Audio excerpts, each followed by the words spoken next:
Compassion may be the milk of charity, but a well-articulated vision and organization are the indices that guarantee effectiveness.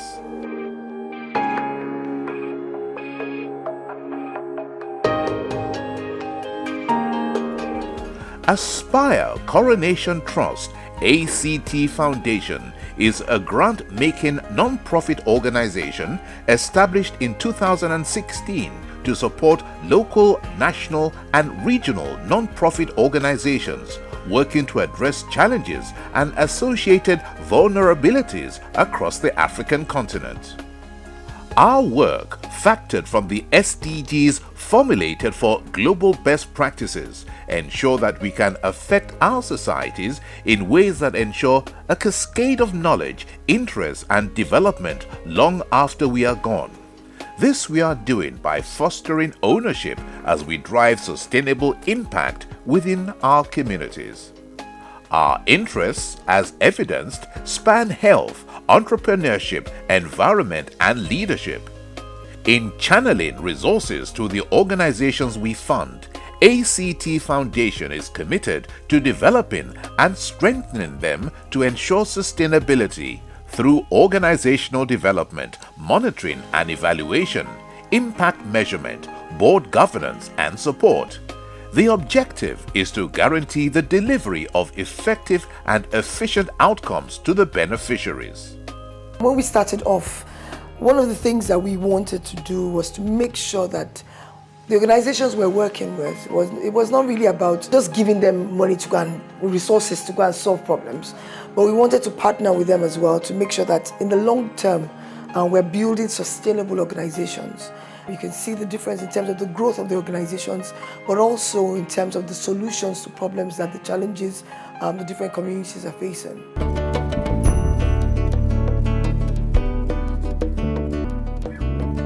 Dustbin Village, a rural and underserved area in Lagos, home to over 550,000 people.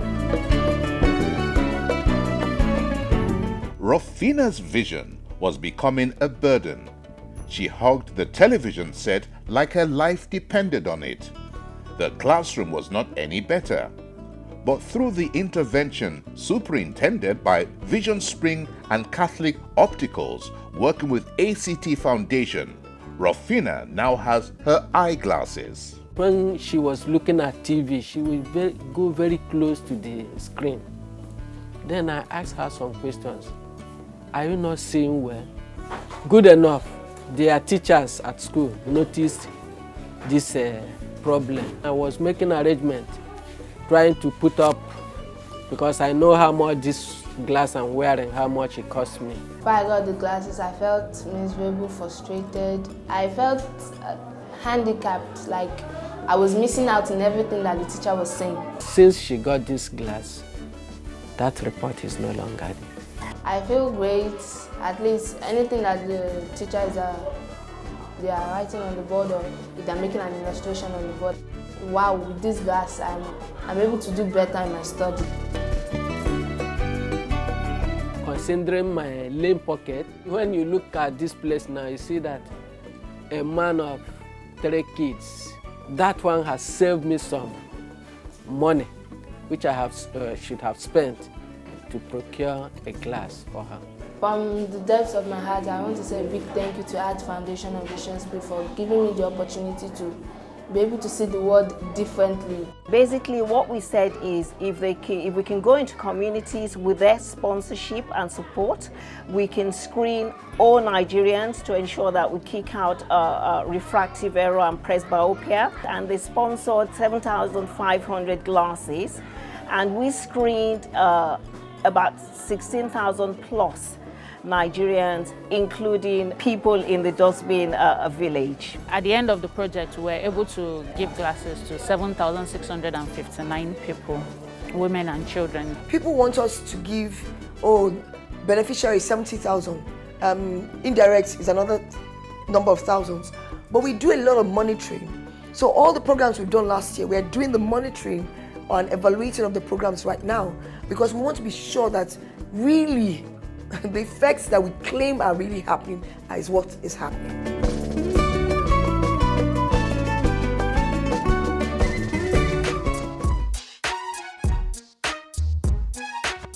The Fitch International Evaluation Report on Economic Performance in 2016 reveals that more than 55% of the youths are either unemployed or underemployed. The solutions in terms of getting them started on a business is sometimes so overwhelming, and we try as much as possible to find organizations that are working and creating hands-on solutions. Entrepreneurship is one of the solutions to reducing poverty, as it is a medium to improve the quality of life for individuals, families, and communities, and also sustain a healthy economy and environment. During this period, 84 female entrepreneurs in Lagos State and 2,000 secondary school students in Ogun and Oyo states have gone through a rigorous entrepreneurial training. Olatunji Olamilekan is a young man who is redirecting his vision. He grew up in the Olaleye community. It's another rural and underserved area of Lagos State. Raised alongside his younger sisters, Olatunji's mother took ill in 1999 and later died. The promise I made to my mom, I just have to keep going. And the only thing that always kept me back to the track then is this education of the thing, like, this is my agreement with my mom. That was a dying wish. Olatunji surmounted serious hardships, but still found himself at the crossroad of unemployment. So now I actually went to the school and nothing is still happening. So, you know, that was what actually kept me moving ever since. That was that one goal that I actually went there. Now I've obtained the goals, then what else? With some of his friends dead or unaccounted for, he needed to toe the straight and narrow, and the Vocational Skill Acquisition Project of Freedom Foundation, supported by ACT Foundation, presented the needed opportunity. I saw them pass by in the, like a rally, so they give me a flyer, and then I read the flyer and I say like, okay, skill acquisition stuff, and I had to call one of them and say, please come. Are you sure this is free? And they say, yeah, of course it is. Like, we're not paying for it. I see him as someone who will grow in it. I see him as someone that is patient, someone that has focus. So that's why I decided to retain him. It's going to be useful for me. The grant has really helped us a lot because we've been able to reach out to over 500 people in communities in Surulere and Etiosa local government. And also we've heard so many interesting stories from people who were orphans, people who didn't have any means of livelihood, and they've been able to be empowered through this program. And some of them have gone on to start their own businesses, and some of them are now working and they're earning a living. We're teaching hands-on enterprise, but also in terms of capacity building. So if you start a business, you can actually take it to the next level. Through ACT Foundation's entrepreneurship intervention, 438 youths have received skills acquisition training, business management training for 60 budding entrepreneurs, employability training for 293 out-of-school youths in Yaba local government area, Lagos State.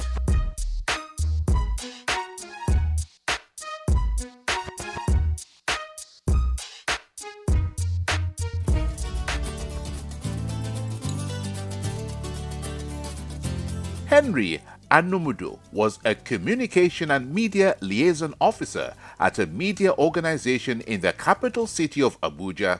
Henry left his media career and applied for the Teach for Nigeria Fellowship in 2017. I saw firsthand the crisis of education in Nigeria, and I was personally challenged to come into the system and try to see what good I can do. After going through a 6-week training, where he learned teaching techniques and aids which would ensure children got maximum benefits from classroom learning, Henry was posted to Ebenezer Primary School in Abeokuta, where he teaches primary 5 pupils. Being in the classroom has given me certain skills that are important for leadership: listening, patience, communication, being able to work under certain kind of pressures, to be able to also with my co-teachers, being able to create a working relationship with them, it's important because it can define your impact on the pupils. And that has also made me to be able to work with others. It was the one that made us to have press club in the school, which we have started today, and I was impressed during the assembly. He coordinated it, he explained, and the pupils per se, they are the one that read the news. The Central Bank of Nigeria, CBN, said that we should not use plastic bag, but we should use paper bag to manage our waste. The best definition for me for leadership is the person who decides or does the right thing at the right time. If you have that kind of person in such a system, whatever the inequity is or the challenge is, they will definitely solve that problem. So the best way we have thought about addressing or meeting our vision someday is placing the right leaders in the classroom. And that's the summary of what the whole fellowship is all about. What you see that they've done, you can't really talk about the solutions for the next few years. It's very long term. But they were also using the younger generation to go back into the schools to do something that changes the life and the value system of the kids.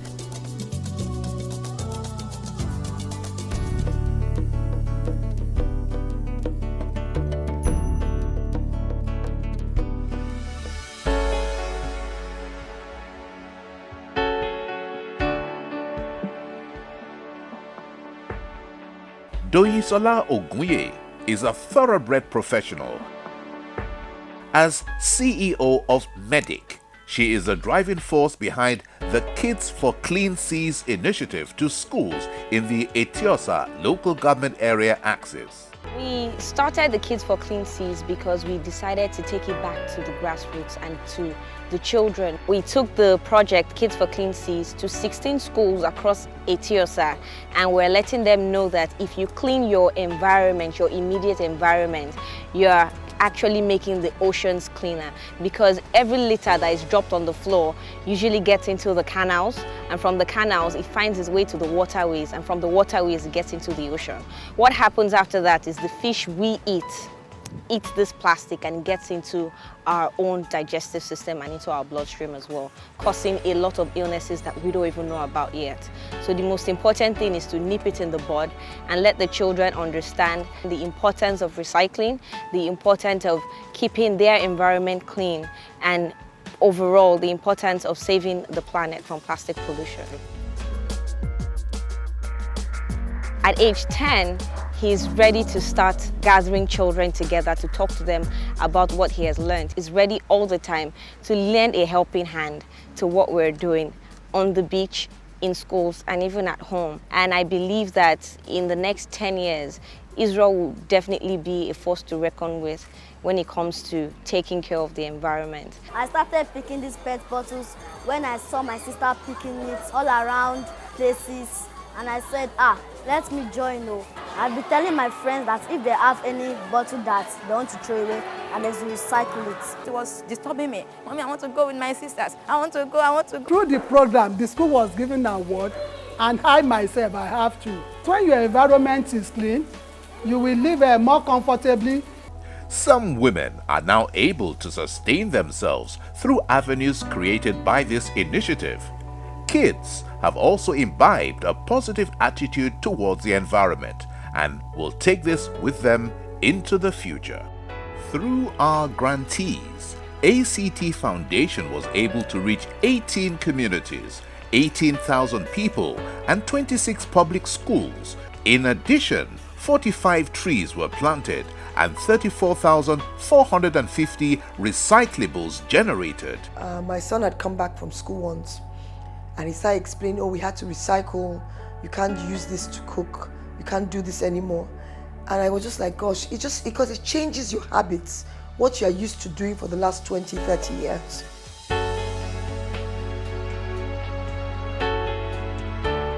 ACT Foundation is grateful to our partners and sponsors for trusting us. Without Access Bank, and especially Mr. Herbert Wigwe, we won't be where we are. The backing they give you is second to none. And then of course, we also allowing us to do what we know how to do. gives you a spirit to soar. Africa is the melting point for us. The story of Africa is also always told in a very negative way. And as an indigenous grant-making organization, we want people to also understand that we can be a solution to the problems that we are facing. We, as Africans, have to change and solve the problems that we have.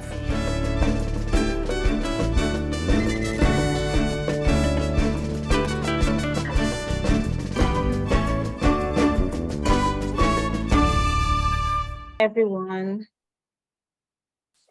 welcome to another episode of our knowledge series, Open Conversation. Today we'll be looking at effective impact measurements. You're welcome from wherever you're joining us from. My name is Abiodun O. I'm Senior Programs Executive here at ACT Foundation, and I'm going to be your host for today. We do hope that you'll take a lot of learnings from whatever we're going to be doing here today. And we have two great speakers who will be speaking with us, and then you get to ask as many questions as you would like on the topic of impact measurement. So quickly, we do some housekeeping, and then we take a welcome address.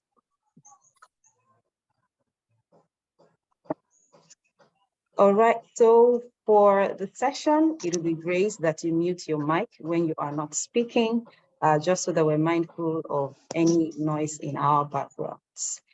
As much as your internet or network can take, please turn on your video and position your camera so that we get to see the lovely face of the person joining us for this session. In the course of this event, we're going to be having a time dedicated to question and answer sessions. So in the menu, you will use the raise hand feature so that we recognize you and then you can speak. Otherwise, you can also put your question in the chat box.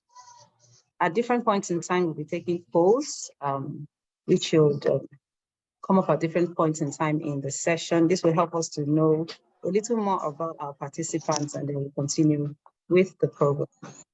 So that you can get great stuff from our events, we'll advise that you try not to multitask and take as much notes as you can, because our speakers are here and they'll be telling us great things, great stuff about impact measurement. And we do hope that you're also ready to take all of the learnings that you can take. All right. Next, we'll take a welcome address from our consultants, programs, and grants here at ACT Foundation, Andy Freke Okwegbinam. Hi, Andy, are you there? Yes, I'm here, Abiodun. Hello, everyone. Good morning. Good morning, everybody. Good morning, Andy. Good morning. It's a pleasure to be here and to be welcoming you to this session today. As Abiodun has said, my name is Indi Freke. We have planned this session, right, thinking about organizations that we've worked with over the years. And as we have seen organizations grow, we have seen organizations grow to heights where they've increased they've seen high increases in their impact. We've realized that as nonprofits, it's important for us to be able to sell our story, to be able to sell our impact.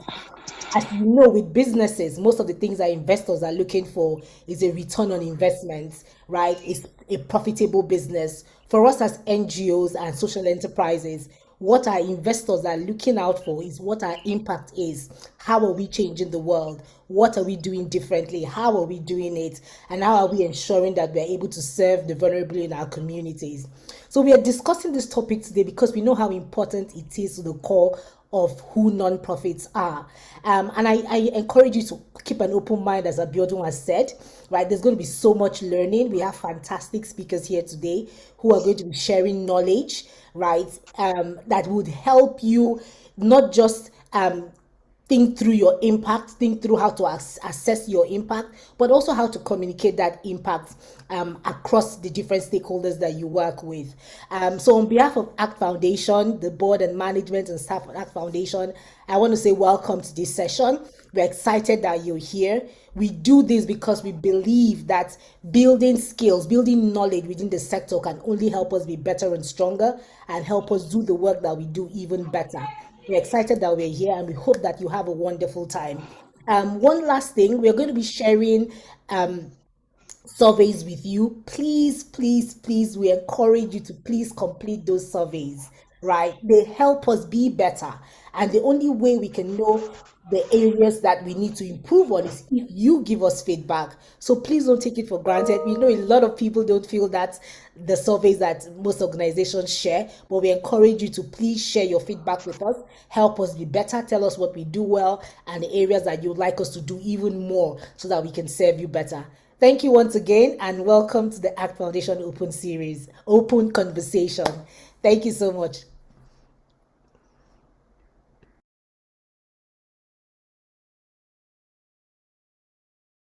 I think you're muted, Abiodun. Yes, I was. Okay, sorry about that. Okay, so let's break the ice for a little bit before we get into the serious stuff. So you will do us a favor and pick up your phone or tablets or your laptop and go to menti.com.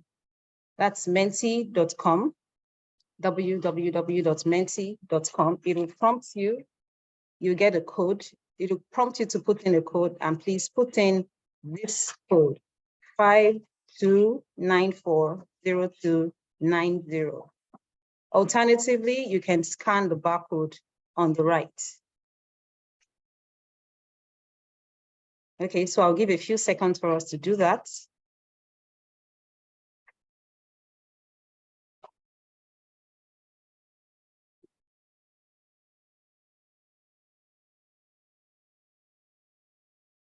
Okay, so are we there? No, please, can you put the code again and the information, please?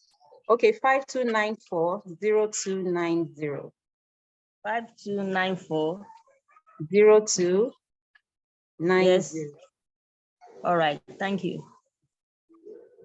Hello, madam. Can you please put it under the comment section, under the chat section? Okay, I'll just go back to it.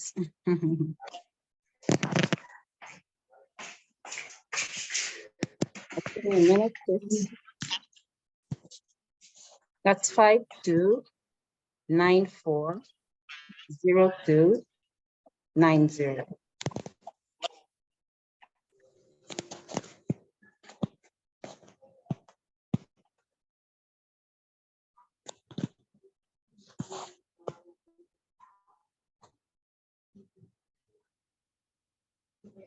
You see it now? Yes. Okay. It will Thank prompt you. you to some questions. Can you see the questions? Yes.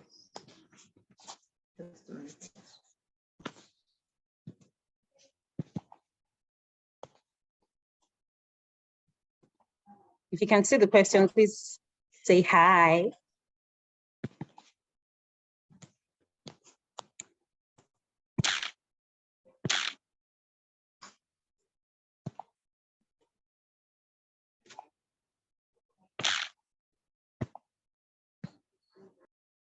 You see this question? How are you doing today? Yes, we can see it. Okay, so send in your responses.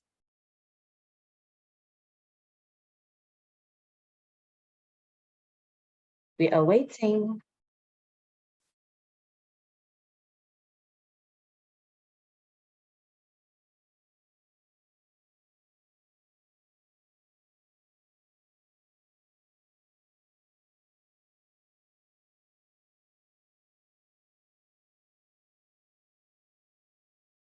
Okay, I see responses coming in already. Someone is feeling good. Someone feels wonderful. Someone feels very well, thank you. Someone says, okay. Someone feels excellent. I see someone feels great. I see others, I am doing fine. All right, all right. I'm doing all right. Overwhelmed, okay. That makes two of us. I'm hoping this is good stress that you're overwhelmed with. The Lord is my strength, hallelujah. Okay, someone feels peachy. Someone feels calm. Another person says enthusiastic, that's good. Someone says they're doing great. The Lord is still my strength. Another person says not bad. Okay, awesome. Keep them coming. We'll go on to the next one now.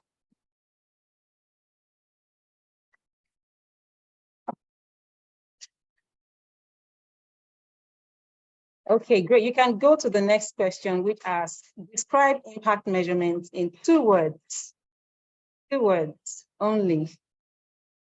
So if you will describe impact measurements in 2 words, what would they be?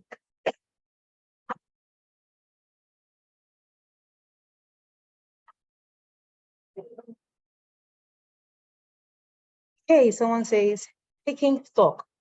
Awesome. Unforgettable moments, okay? Results. Find out. Growth tracking, that's awesome. How far? Yes. Another person says evaluation. Feedback, yes. You want to know how you are doing. That's when you measure your impact, yes. Okay, another person says resolutions. Okay, so when you carry out impact measurements, you find problems and then you can find resolutions. Awesome. Someone says aftermath. I see monitoring and evaluation. You got 3 words there. Greatly inspiring. Okay, so when you do stuff, when you do things, you put resources, both monetary, material-wise, and even human resources into your projects. You want to see what the results are. Okay, greatly inspiring. Let's see, quantitative evaluation. Yes, that's something. What happened? Yes. So you did all of these things for 6 months, you did it for 12 months. What happened? Because you came into this community or communities to do what you did. What happened? All right, thank you very, very much. I think that at this point, we can stop here so that we can move on to our very first speaker. In the meantime, you can put in the chat box what your expectations are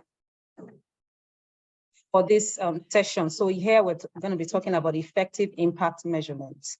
What are your expectations? What do you hope to get from here? In a few minutes, I'll quickly go through a brief about ACT Foundation, and then we'll take the next speaker.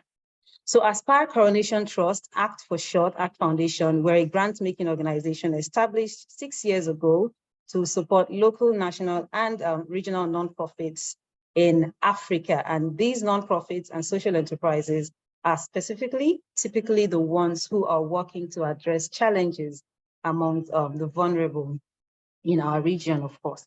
Our vision at ACT Foundation is to leverage relationships to create effective, mark our words, effective social impact solutions across Africa. So we are Pan-African. Yes, we're domiciled in Nigeria, but we're not just funders of Nigerian nonprofits. And we're on a mission to build sustainable societies by engaging initiatives, different organizations that unleash potential and empower their beneficiaries through their various projects in health, in environment, in entrepreneurship, and leadership. Our core values are partnership, excellence, accountability. We do not joke with that, and all of our impact programs are impact-driven, of course.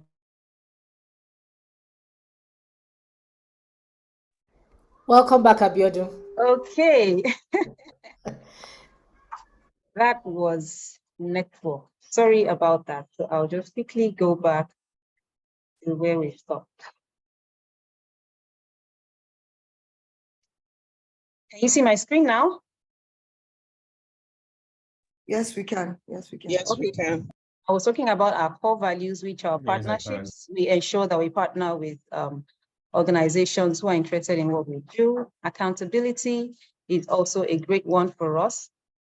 Excellence is, we do not joke with excellence, and we ensure that our projects are impact-driven. Our goals at ACT Foundation is to ensure that the initiatives that we fund have measurable outcomes and long-term impact. So we do not just fund programs or projects for the fund of doing it, but we ensure that the outcomes are meaningful, and then the impact is also long-term.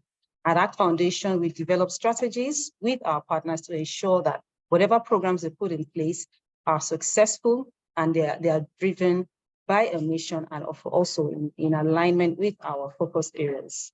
Besides funding organizations, we also build the capacity of our partners. So one of such is the professional volunteer program, where we have professionals in different areas of interest who have one-on-one sessions with our partners, and they take them on sessions to build their capacity. One other way that we also build the capacity of the ecosystem of nonprofits and social enterprises is this kind of events that you are in. This is called open conversation. This is where nonprofits and of course social enterprises get to ask questions about things bordering on the running of their organization. We also have sector insights, which brings issues within the sector, within the nonprofit space in the ecosystem, to bring each and every one of us up to speed on what is happening in the sector. And like I mentioned earlier, our focus areas are in health, in entrepreneurship, in environment, and in leadership. And in health, we do not cover everything under health as of today, but as of today, we work in the area of malaria, cancer, which is breast and cervical cancer, as well as prostate cancer, and then maternal and child health. In entrepreneurship, we fund initiatives around vocational skills, acquisition, and financial literacy and inclusion. In the area of environment, we do water and sanitation, and we also support waste management. And lastly, for leadership, we support leadership development, especially for young people, for the vulnerable in the society, and for thought leadership in a bid to develop our nation and our continent. So at ACT Foundation, everything that we do, we tie it to the Sustainable Development Goals, because that actually is the end goal. So whether directly or indirectly, all of the things that we do, all of the initiatives that we support at ACT Foundation are geared towards achieving the 17 Sustainable Development Goals. Like I said, we were established 6 years ago and we started operating in 2017, and we have moved from receiving 300 applications to now receiving over 1,000 applications. As a grant-making organization, we open up for grant applications towards the third quarter of the year. And if you follow us on our different social media platforms, get information about it. And this is to show you that in the few years that we have been around, we have impacted a couple of people, reached over 2 million people, providing important interventions across Africa. Over 800 communities in Africa. We've been in 8 African countries so far, and we hope to keep expanding and spreading our tentacles to other African countries. At the moment, we work with 85 nonprofit organizations, and we also, of course, expect to keep expanding our reach to other nonprofits in the region. This provides a snapshot of all of the things that we have done. Our capacity building trainings hold from time to time. If you follow us, you also get our invitation. We have done different researches, adding to the body of knowledge in the space. And we've got 5 of them. If you go to our website, you'll see all of them. Recently, we did something on gender mainstreaming. We've also had different series of trainings and special projects. So our Change Makers Innovation Challenge, for example, is one other grant procedure support that we do for those who are using technology to make meaningful impact in their societies. And through that initiative, we've supported 13 organizations. Our podcast, Act Forward, is one that reviews what is happening in the social sector. It tells the African story, in positive light. And we saw that last year. We have had 13 episodes so far. We will drop the link to the podcast in the chat box in a moment, and you can get to log on and listen to our podcast, and of course, give us feedback as well. Yeah, so this is a photo of the different impact initiatives that we have funded, that we have supported in the past from our different organizations. And you can contact us on Facebook, on LinkedIn, on Twitter, and Instagram, and also via our website using these addresses. Thank you very much. In the meantime, let us go on to our first speaker, Oby Bridget Azubuike, who will be speaking shortly. Oby is a researcher with lots of experience in, of course, research development, data collection, analysis, and report writing. She's got a decade of professional experience working with nonprofits, with academic institutions, of course, locally and internationally. She has led series of initiatives, both large scale and small scale, in trainings and a couple of other things. She's currently pursuing a PhD in advanced quantitative methods at the University of Bristol School of Education. So you are in to hear from someone who is well-grounded in research development and in impact measurement. Ladies and gentlemen, please welcome Oby Bridget Azubuike. Hello, thank you so much, Abiodun, for that warm welcome. I will quickly share my screen so that I can get into the presentation. Can you see my screen? Yes, we can. All right, awesome. All right, it's a great privilege to be here. Thank you for inviting me for this session. I want to welcome everyone here. I know that a lot of people are working in, they're working with NGOs, creating impact across different sectors. So I hope the conversation we have today is useful for you. I understand that most people already have an idea of what impact measurement is. So what I'm doing today, I hope, is more like a conversation, right? So not so much a lecture, more like us just conversing about what's going on and some of the important things that are needed when you're thinking about impact measurement.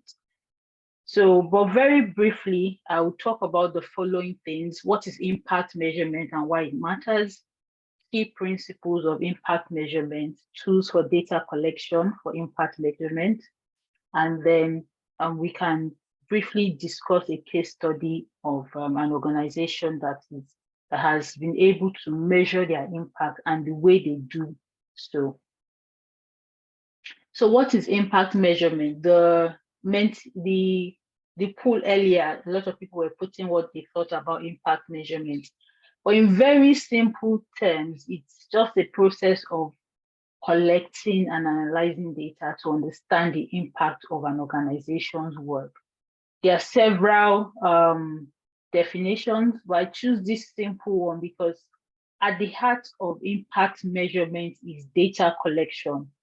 Without data, you can't measure anything. So anything you have not collected, you cannot measure, right? So if you don't have that data, you cannot measure it. So I think a lot of my talk is going to emphasize the need for collecting accurate data. And I hope that it is useful for everyone on the call today. So why it matters, briefly, I'm not going to talk through everything I put on my slide, but if you want to take screenshots or whatever, feel free to do so. But impact measurement matters because it helps you understand the impact of your work. Like the title already says, you are able to know what you're doing right, what is working, and it helps you make better decisions. And when you have that, when you understand that impact that you're making, you're obviously going to be able to communicate that to stakeholders and public as well. So it helps you make better decisions. I've mentioned that before. If something is not working, you've looked at it and you've been investing, say, $1 million in something, and each year you cannot really account for that money, then maybe something is not working, and then you go back to be able to improve that. So impact measurement matters because you can make better decisions and improve the work and the programs and services that you're offering. And then it helps attract and retain donors. The donors, the people donating and contributing to that work, they want to see that the money is being used properly. And if you cannot give them that picture of the impact you're making, it's harder to get them to keep donating to that cause. And yeah, to be able to demonstrate impact to stakeholders, also to be able to share your learnings and your findings with people. If you don't have that, it's hard to say exactly what you are doing and sharing with others who want to learn from your work as well. So some principles of effective impact measurement, you need to define clear objectives, clear measurable goals that are aligned with the mission and the vision. So what are you doing? What is the project about? How do you want to measure it? What is realistic to you? What makes sense to your program? You cannot say that maybe your program is literacy programs helping children learn to read, but you want to measure their income. You want to measure how they are earning, how your project helps them earn. If you are looking at how children are learning, that's your focus. So that's a clear objective. And then you have your whole line of impact. So by giving them literacy programs, we want to see how they are learning and what they are learning. And you're able to define this is our clear objective, right? And then you have to identify relevant indicators. So once you know that your program is providing literacy for children, so what kind of indicators will help you measure impact? They have to be relevant to your program, and they have to also capture whatever outcomes that you have set out to implement. So those indicators are what help you measure impact. How much have they read? How many months did you spend implementing that program? All of those indicators are very important, and you must identify them in order to be able to measure the impact of your program. And then collect reliable data. So this is very important because, as I've said before, data is very key to impact measurement. And the kind of data you collect will determine how you are able to communicate the impact that you have been able to make in the community or amongst the groups of people that you are working with. So for example, if you have said you are implementing literacy programs for children, there are several kinds of data you want to collect. What I see a lot of people do in the nonprofit spaces, they are very passionate about implementing programs, and then they go into the communities, they teach the children, they do everything, and then they come out and they say, yes, children have read. Okay, how do you know they've read? We measured how they read before we went there, and we measured how they've been able to read after our program. And that is it. Well, the question is, how do you know it was your program that improved their reading? Do you know if their parents also enrolled them in a tutorial center and they were doing that alongside your program? So for you to be able to measure impact, there are a lot of things that you need to ask. What is currently happening in this setting, even before I got there, right? What are they doing? What are they more likely to do? What kind of things will change in that environment? Is it only my program that is happening, or are they also in another, working with another NGO that is also teaching them something else? So you need to be able to ask questions, collect reliable data, know about their background characteristics. So if you go there and you just teach some children and you say, oh, they've improved, how do you know that everyone improved? What if the ones that are from better off families improved more, and the ones that are from lesser families, even they didn't learn at all? So on average, you just think people improved. So collecting reliable data helps you say for sure that your program is what is making that impact. And there are a lot of resources out there that can help people collect, accurate data. And it may not be something we can go into in this conversation, but you need to ask yourself, what is happening? What have I not observed? What might, influence the impact I'm trying to make? What are the other things that could cause changes in my program? So you have to have all of this information. And when you have collected data, you're obviously going to analyze and interpret that data to gain insights into the effectiveness of your initiatives. And then also you have to communicate that. So these are some principles, because if you do not collect the right data, you cannot analyze anything, and there's nothing to report, and you don't want to make things up. And then there's also the being transparent about your findings, about the weaknesses of your programs, the limitations, but also what you found and the positives in the program as well. So basically around data collection, I'll just talk on 3 points. Research data is usually classified in 2 forms: quantitative data and qualitative data. When we say quantitative, we're looking at numbers, we're looking at how we quantify impact, right? We are looking at how many, how much, those things that relate to quantifying your results. And so one of the ways to collect such quantitative data is through surveys, right? You create a questionnaire, you ask questions: how many times did you read today? How many times did you do this? How many times did you attend this class? You know, how much income does your family have? All of those measures in a questionnaire where people fill, and you can collect for a large group of people, and then you have information that when you then analyze, you can say that, oh, 50% of our sample are from so and so background. Of that number, 20% improved. So you have all of these quantifiable outcomes that you are able to communicate.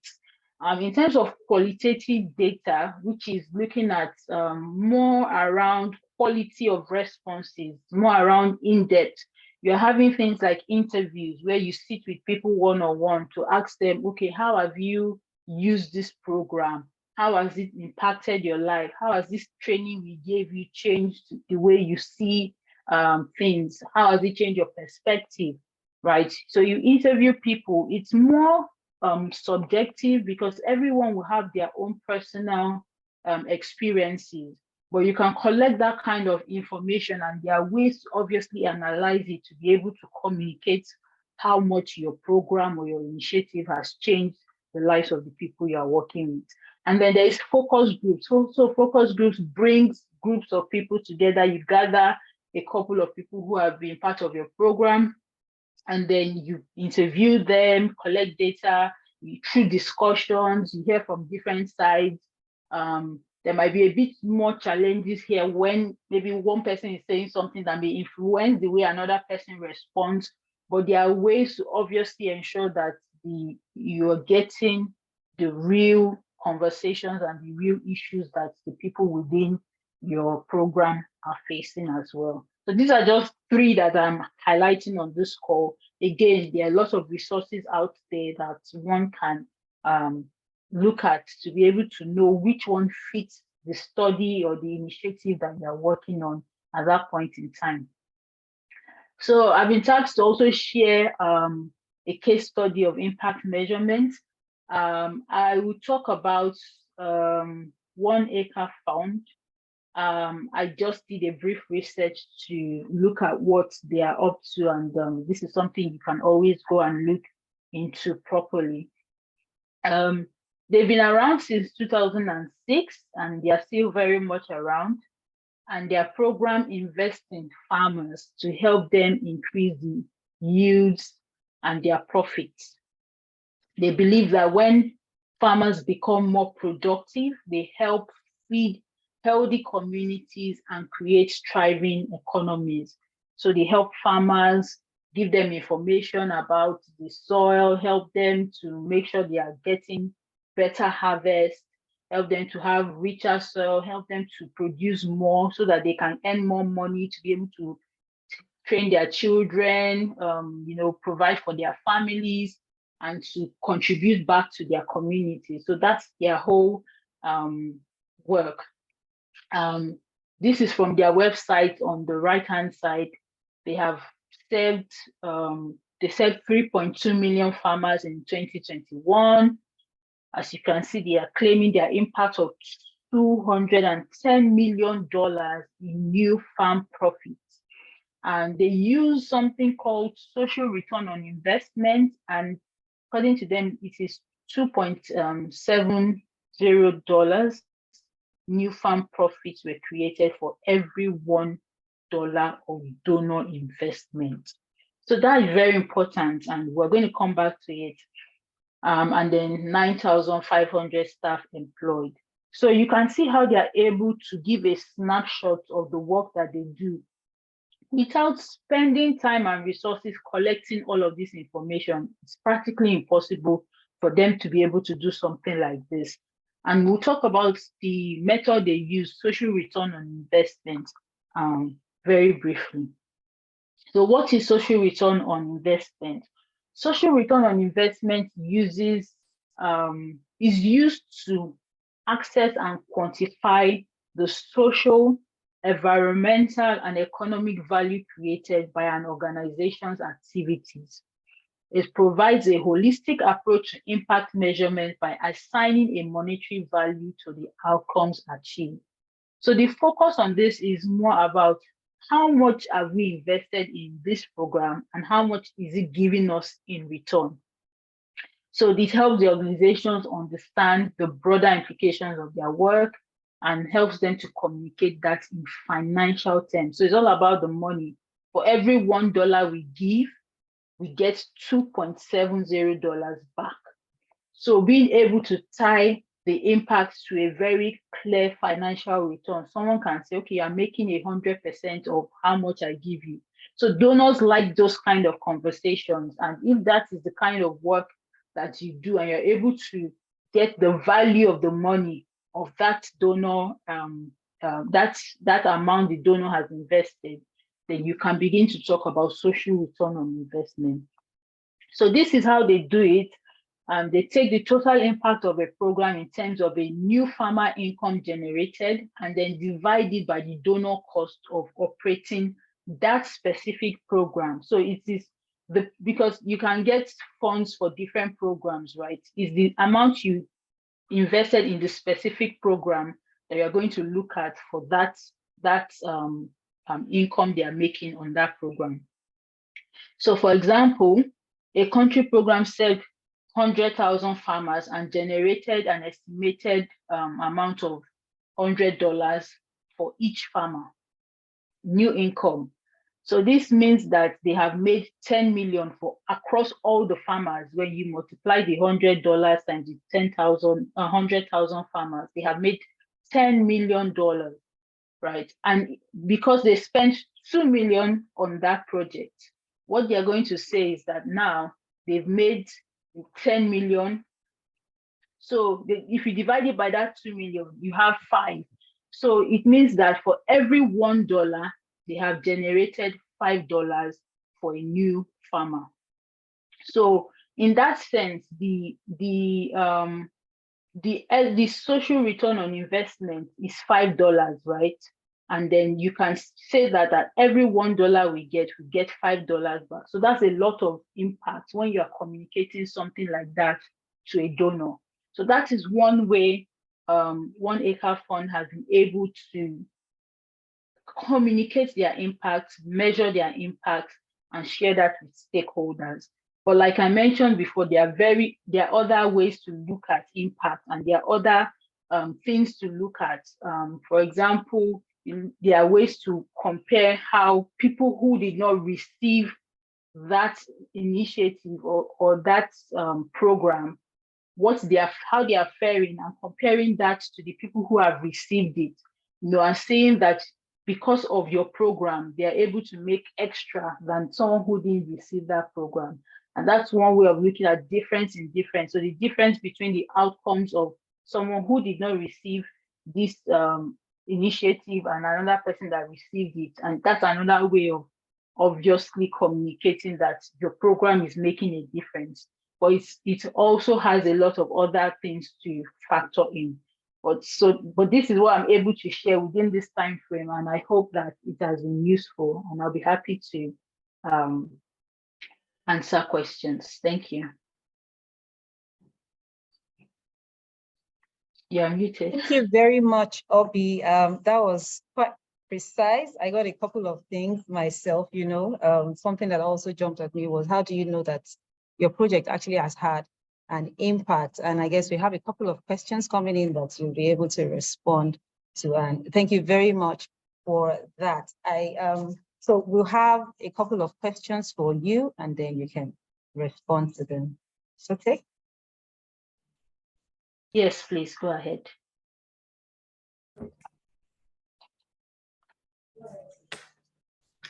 How do you measure impact when you have multiple NGOs in a community? So thank you for that question. So like I said before, it's a matter of being able to collect the data that you need. So if there are multiple NGOs in a community serving the same group of people, there is something called confounding. They have obviously confounded your impact. It is how much you are able to, separate what they are doing from what you're doing and track how that is changing behaviors. It's a lot of data collection that needs to be done in that, asking them questions. So how many times do you use this program? What does this program do? So you're able to start looking at what is the differences in those programs, how, yours is different, and what your own outcomes, what outcomes did you set to, achieve when you went into that, and are you getting that? And then what are those people doing? Is it linked to it may not be linked, right? So it's a lot of data collection and being able to understand how to separate those confounding variables that will be happening within those communities. Thank you very much for that. So if you have questions in here, please use the raise hand feature and then we'll call on you. Okay, Harriet Uzoka, will you please unmute your mic and ask your question briefly? Good morning. Can everyone hear me? Yes, we can. All right, thank you so much. Quick one. First, I would love to say thank you so much for this very insightful session you've pushed us through. So you mentioned earlier when you started about how you go about measurement, and you mentioned goals and select indicators. And so for this, the case study we used, I think the selected indicator for measurement, I think, is finance, right? So now to my question, for an organization, let's say that is into mentorship, there is a lot of indicators on the table. You can say, oh, okay, confidence can be a part of mentorship. Like, okay, you're mentoring this group of women and now their confidence is high. Or you're mentoring this group of men and now they can get job. And no, you're mentoring this. So my question, how do you select a vibe, like a good indicator? Because there is always a myriad of them, especially when you're into sectors like advocacy or, those kind of impacts. Or how do you select a good indicator? Thank you. Thank you for that question. So I don't know if you've heard of something called theory of change. I didn't want to go into that so much, but like the name suggests, theory, what were you planning? What do you want to change? In theory, what are you planning to achieve when you go to those group of people?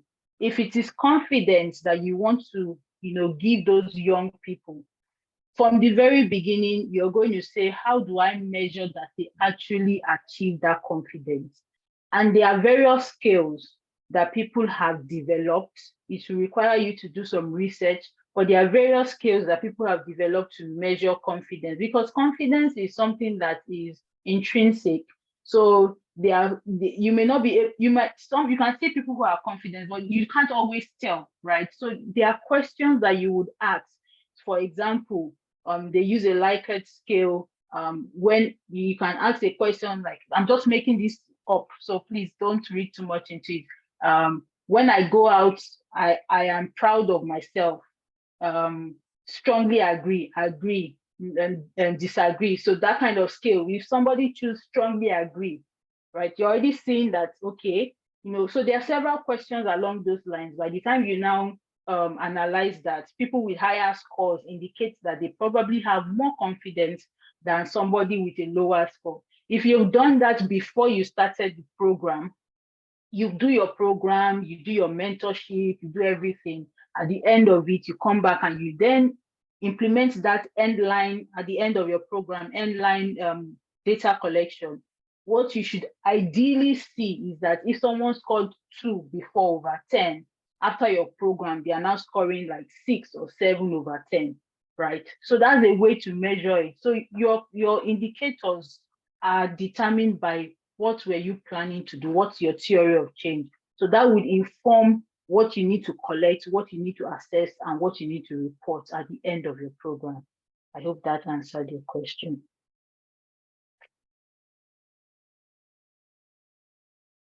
Thank you very well. Thank you so much.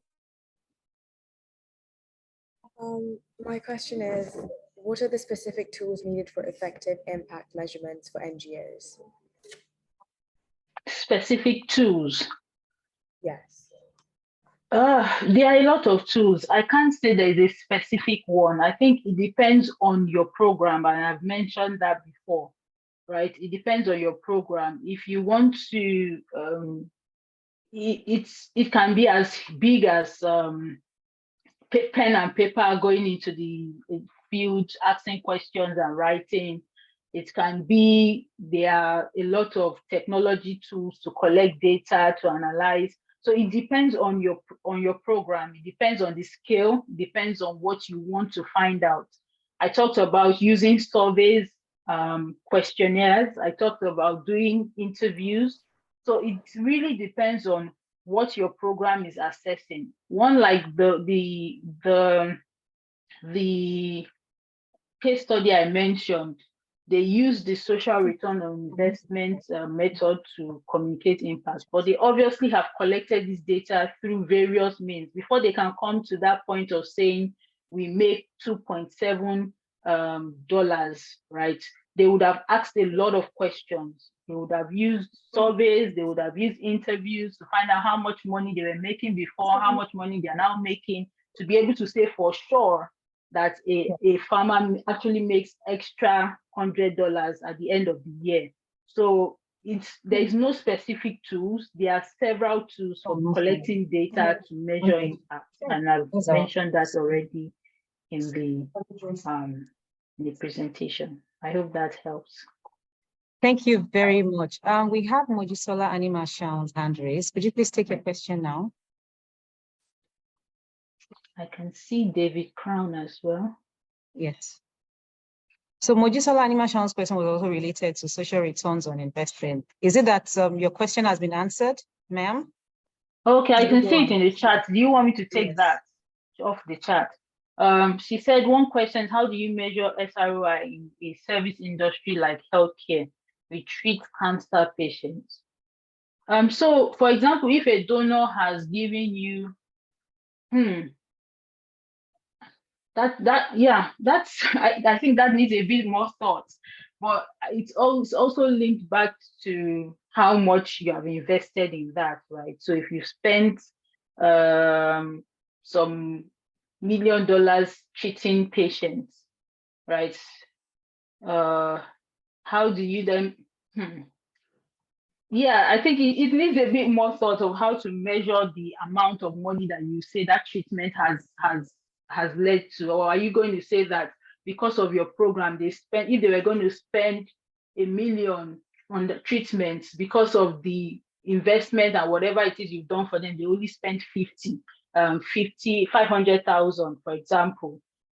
So I think that needs a bit more thought around how to use SROI in that scenario. Can I expand it just a little bit more? Yeah, sure. Like with treating a cancer patient, can we look at it from the improvements of the quality of life, the effect on the family, and the theory of change that you talked about earlier? Can it be applied to that? Because I think it would be a very useful tool for us to have in our industry if we can relate it somehow to the services that we perform. All right, that's very useful. But I also mentioned that the SRI is very quantifiable. Like it's more about monetary terms, and it's not necessary that we have to use that in all industries. If it is befitting for the industry, then yes, why not? But in terms of how do you put a sum of money on the quality of life that a person would now have after they've been treated? I think that may be a bit more difficult. Like people, you see a lot of people that say, "I'll give you all the money I have, all the wealth I have to just give me life." Can you really quantify life? So that's hard for me. And maybe someone else. I know we have another speaker. He might be able to speak to that. But in essence, the SRI is very quantitative and very financial in nature, and it's not necessary for every sector. It is where it's needed. It's useful for if yours is quality of life. Everybody knows that it's difficult to put a value on that, right? How much can you buy a person's life? So I think we can use it where it is needed. For you, maybe Khutjo would add more later on. Thank you. David Crown, do you want to take your question? Sorry, I'm Abiodun. Let me just. You are muted. Oh, you are still muted.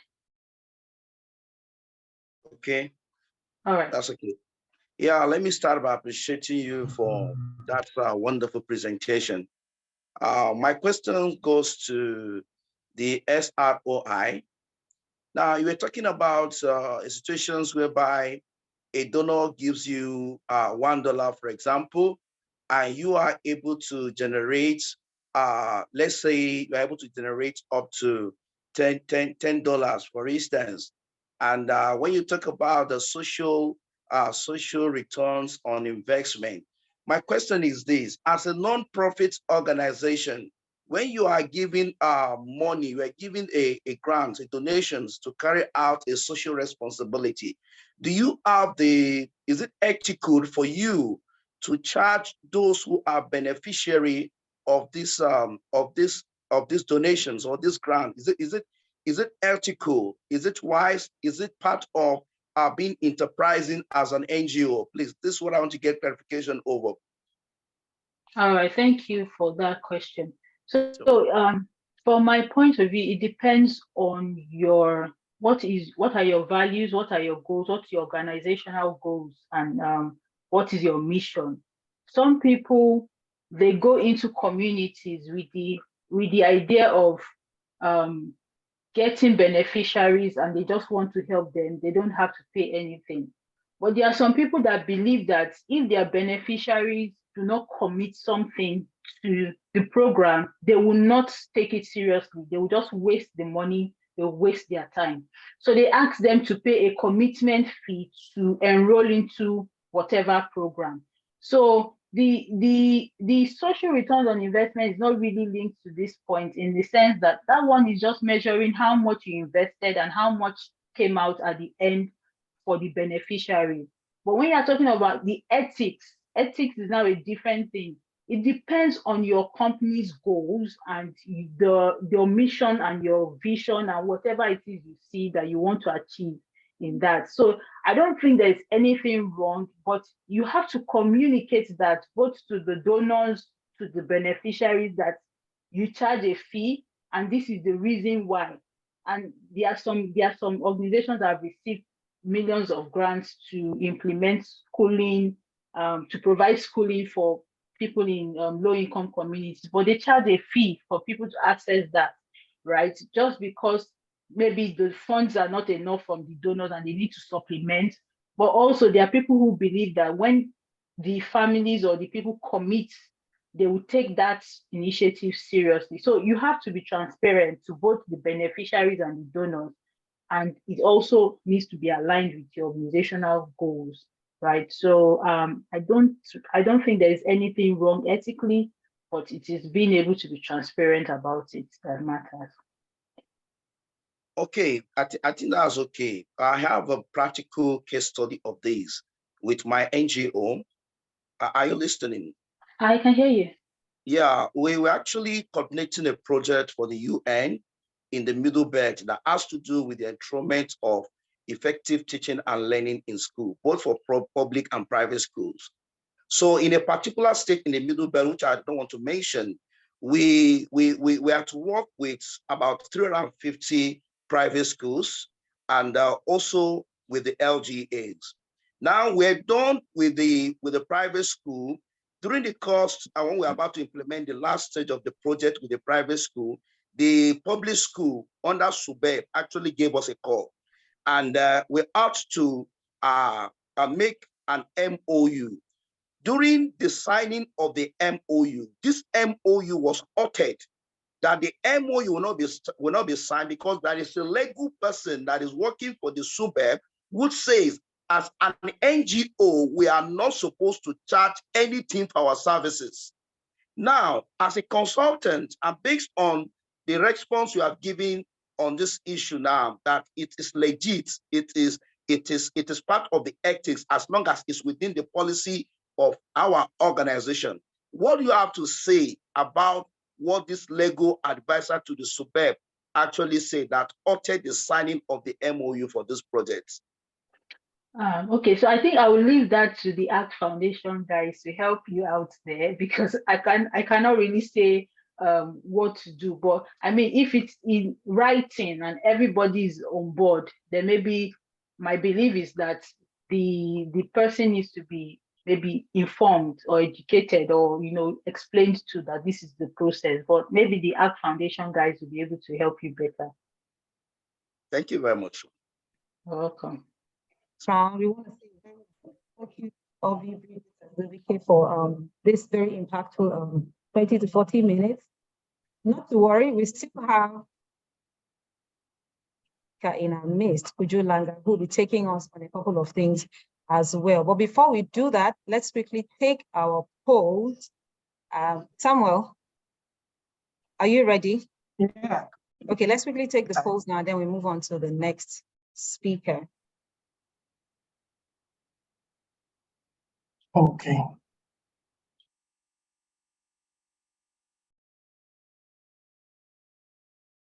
Let me know if you can see my screen.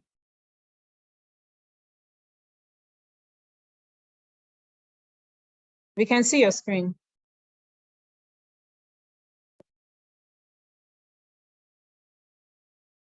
Okay. So in a minute, I'll just like us to go to menti.com and then input the code 36982124. Menti.com, and the code is 36982124.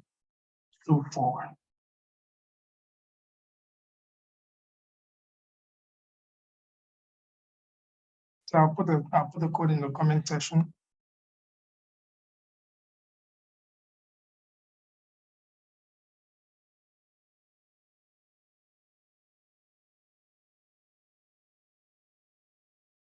Okay, great. I see that 2 people have signed up. All 3. That's great. So please kindly take a minute to just answer the questions. Would like to know where you're joining the call from, what region are you joining from? I see that a number of people, 7 people are saying that they're joining from Nigeria. Just take a minute to fill. You have more participants joining the session. We have 13 people.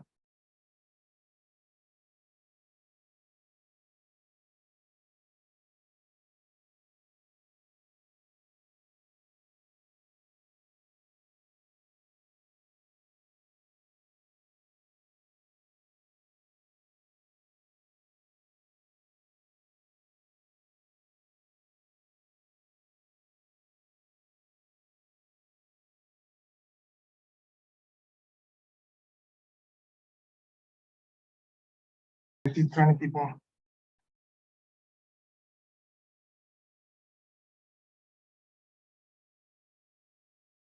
Yeah.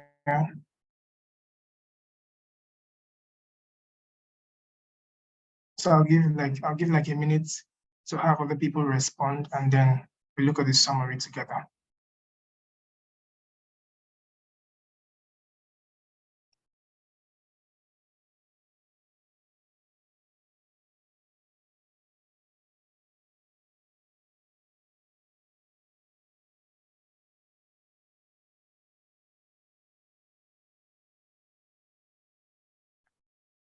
All right, thank you very much. So we'll just take a quick rundown on the responses. So it's exciting to know that we have 91% of participants on the call joining from Nigeria. We have 3%. it's growing. We have 89% from Nigeria, 5% from outside Nigeria, that's Africa, and then also 5% from Europe. It's also interesting that to know that we have a number of people who learned about this training from the ACT Foundation website, a number of people from our emails, and also from friends and colleagues, also from our Instagram handles as well. While we have a number of projects and program representatives from different organizations on the call, we have also 30% of the participants on the call who are M&A experts. We have members of the finance team who are 8%, 5% for communications. That's interesting. We are very excited to also know that we consider impact measurement very important and extremely important to our organizations. And this is also good to know. And lastly, it's also exciting to know that 39% see that impact measurement is also very effective to the organization. Thank you so much for taking a minute or two to respond to the poll. Over to you.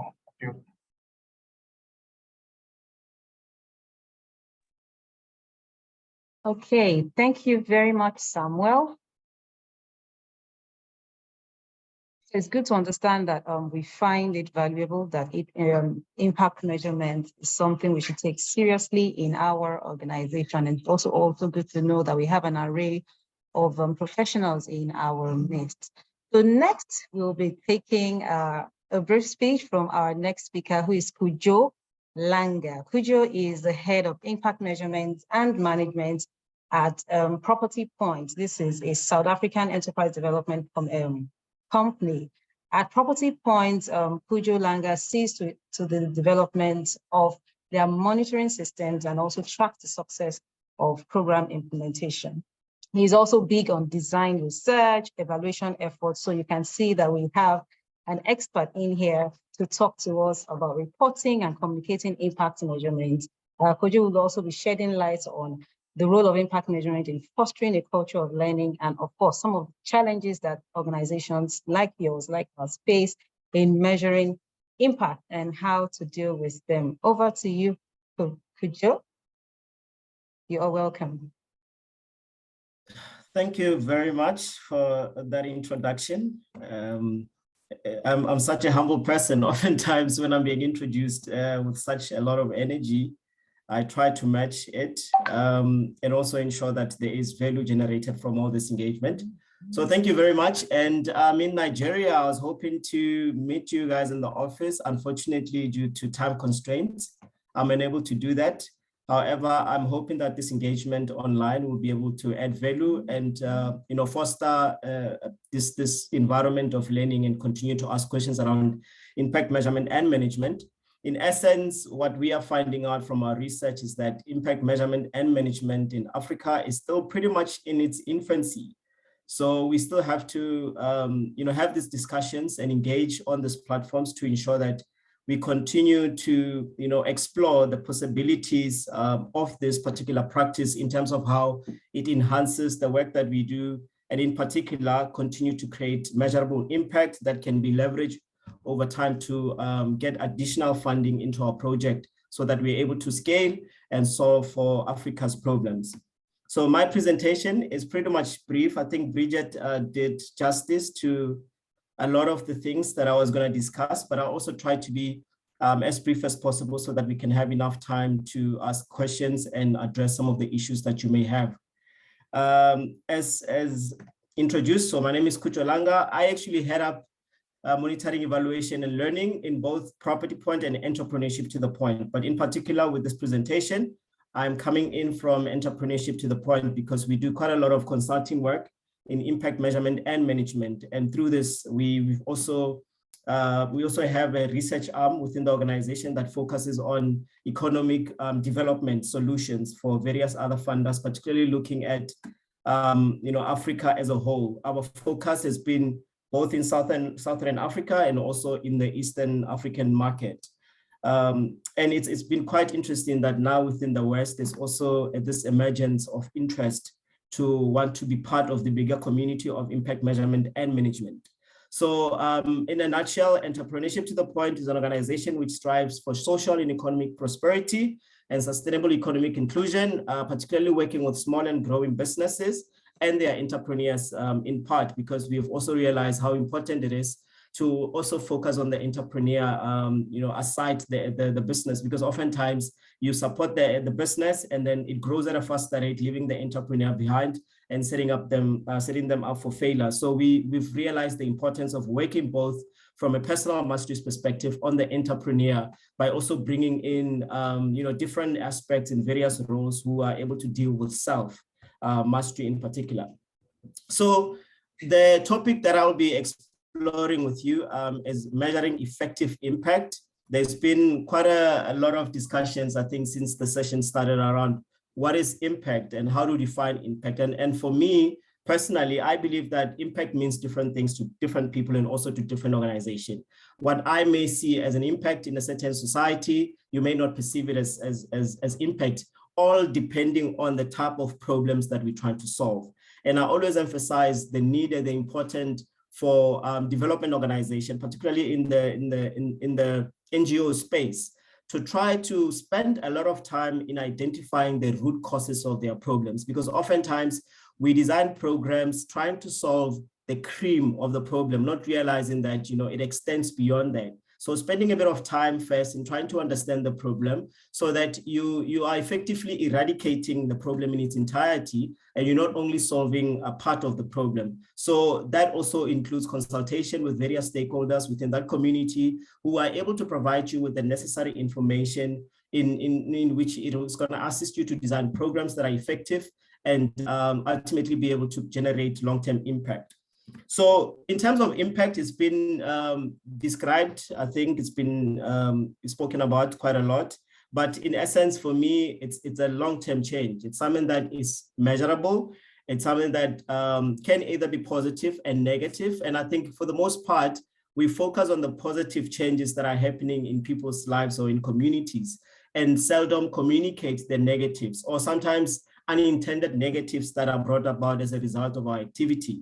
And also now in the impact measurement and management space, we're starting to see that impact can also mean that maximizing on the positives, but effectively also looking at how do you minimize the negatives that are contributing to challenges in the world. So for instance, how do you minimize negatives? You're looking at carbon emissions. So your impact could be not necessarily maximizing on the positive, but also minimizing on the negatives that are creating challenges or bringing about difficulties for people to continue thriving in the planet. And then in terms of the outcome literally for me is really about the change.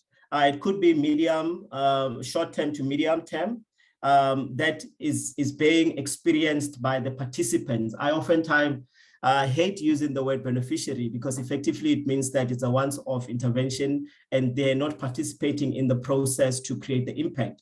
And creating an impact is actually a relationship between yourself and the participants of your set program. So you need to start identifying them as a key stakeholder in the processes, not just as an extended arm of the work that you do, because through them, you're able to understand the problem that you're solving, but effectively, they also feed into your strategy as an organization because your data collection is also highly dependent on them as such. So impact tells a story, it talks about the experiences, it can also be captured in feelings. That's another element of the work that we do. We've identified that oftentimes the way that we communicate impact is through numbers. And Bridget spoke about social return on investment, which is a quantifiable measure and oftentimes understood by investors that are looking at applying financial measures to understanding how impact is generated. But not everybody necessarily understand the type of measures, and it's not necessarily applicable across the board. Only certain sectors or investors may require that, but other investors want to be able to connect to the stories that are being created by by the funding that they provide into a particular organization. So impact storytelling also becomes a new phenomenon which is introduced in the space in terms of how you're able to, communicate the impact that you're generating as an organization. Well, in terms of understanding impact assessment, it is in effect a tool that you could use to measure effectiveness. In some instances, people have spoken about efficiencies of the program. It also helps you, as I've said, to identify the negative and also the negative impacts, intended or unintended.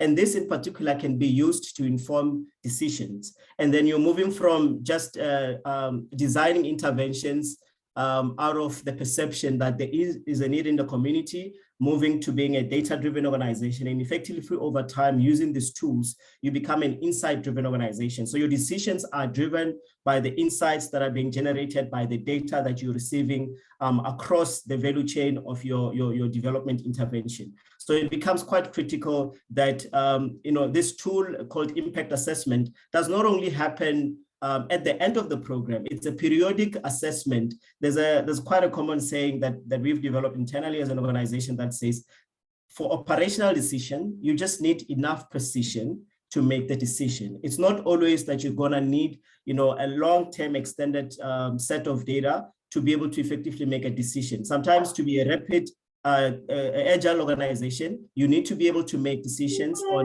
data. It must be tested. It must also be reliable, and it must be validated. So the quality of the data also becomes quite critical in how you're making decisions using impact assessment tools.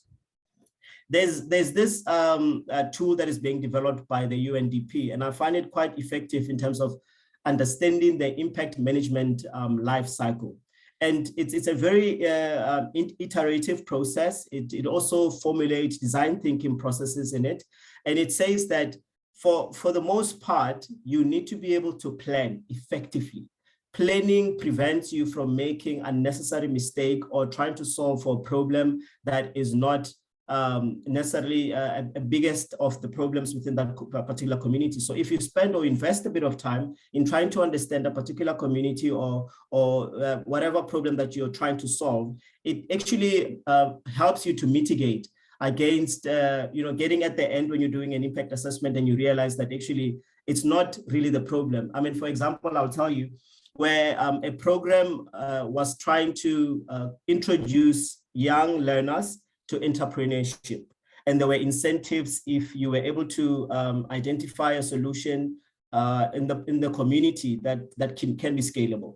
So what then happened is that a lot of these young people, because of the support that they were receiving to generate additional income, they started focusing more on entrepreneurial activities and neglecting the component of education, the learning component of their life. So in effect, they were successful as entrepreneurs, but they were failing because they were getting bad grades. Effectively after school, they will go and try to sell their products and expand their market reach and come back home, they're tired, they don't have the time to do the homework. So when they did the evaluation of the program at the end, they realized that yes, these learners are excelling as entrepreneurs, but when it comes to their educational objectives, they were failing dismally. So as a result, through a consultative process that included the learners, the parents, and the educators, they were effectively able to come up with a solution that is well balanced, where each stakeholders understood their role in the process to create this measurable impact that they were looking for.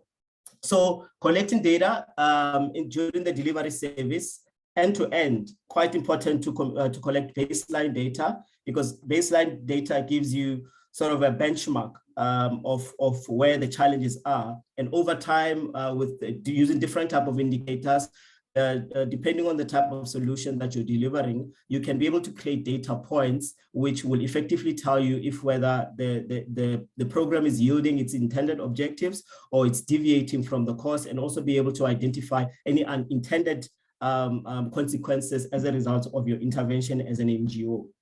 Continue to review, analyze the data, and then the part that I've realized, enough precision to make the decision. You need to be able to respond to the changes as they happen in the process. As I said, this cycle is very iterative. You can start at any point depending on where you are in your impact measurement journey. it's also very, it's responsive to the data. So you need quite a lot of information in the process to be effective in how you implement this impact management cycle. Very continuous. You plan, you collect the data, you analyze, you respond, and then you go back again, do it over and over and over until such an extent where you become an insight-driven organization and it becomes embedded in how you do things and how decisions are informed in the organization. Now, in terms of reporting and communicating the impact findings, I'm going to emphasize this a lot. You need to be able to define the purpose of the reporting in the same way that you are defining the problem. So the planning element becomes quite critical.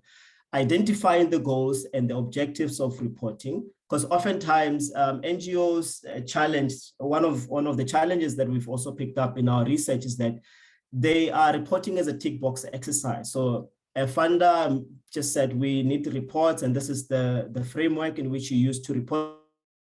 Then we will just report because the funder needs it, not necessarily because it's aligned to our objectives as an organization to be able to have enough data to inform decisions, which can help us to maximize on the impacts that we are generating, and something that we can also leverage in the future to get additional funding to scale our interventions.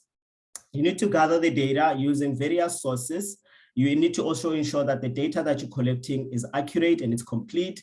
And where you can, please get means of verification, because oftentimes there is a strong reliance on self-reported data, where sometimes the data can be inflated or it can be thumb-sucked just to tick a box to satisfy your requirements, particularly speaking about your program participants. You need to be able to develop the capability to analyze the data, to be able to identify the trends and the patterns so that they're able to be used for decisions on whether to enhance a certain activity or to cut back on a certain intervention that is not yielding any positive results.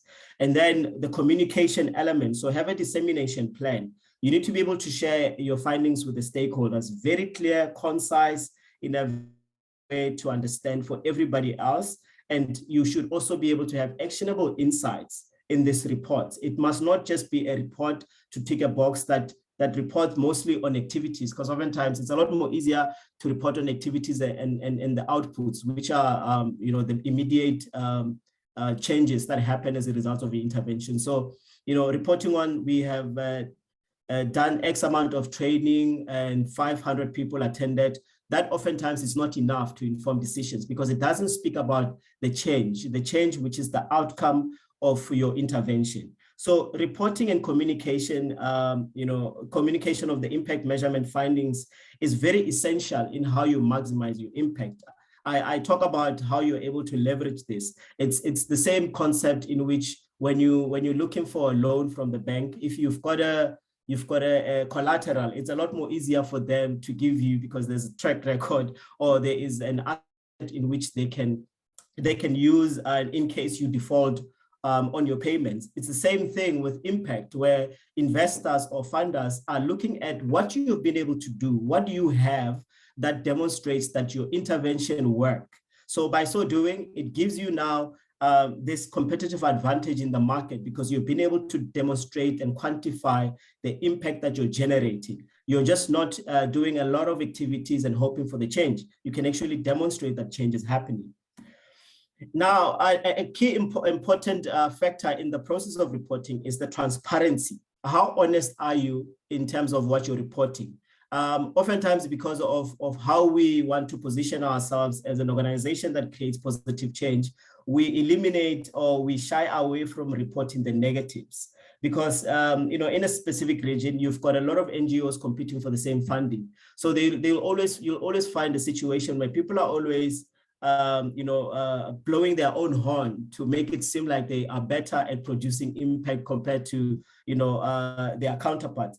And that's not always the case. Some of the cases that we've had is where investors are saying, and honesty in terms of whether it's not working or not, because we don't have solutions to every problem. So if we have tried something in one region and we have understood that it doesn't work, it gives us information to know how do we improve it, particularly for programs that are being implemented in multiple regions. So for example, we are working on an evaluation project for the Sherry Blair Foundation at the moment. This project is delivered in the West, the South, and the east of Africa.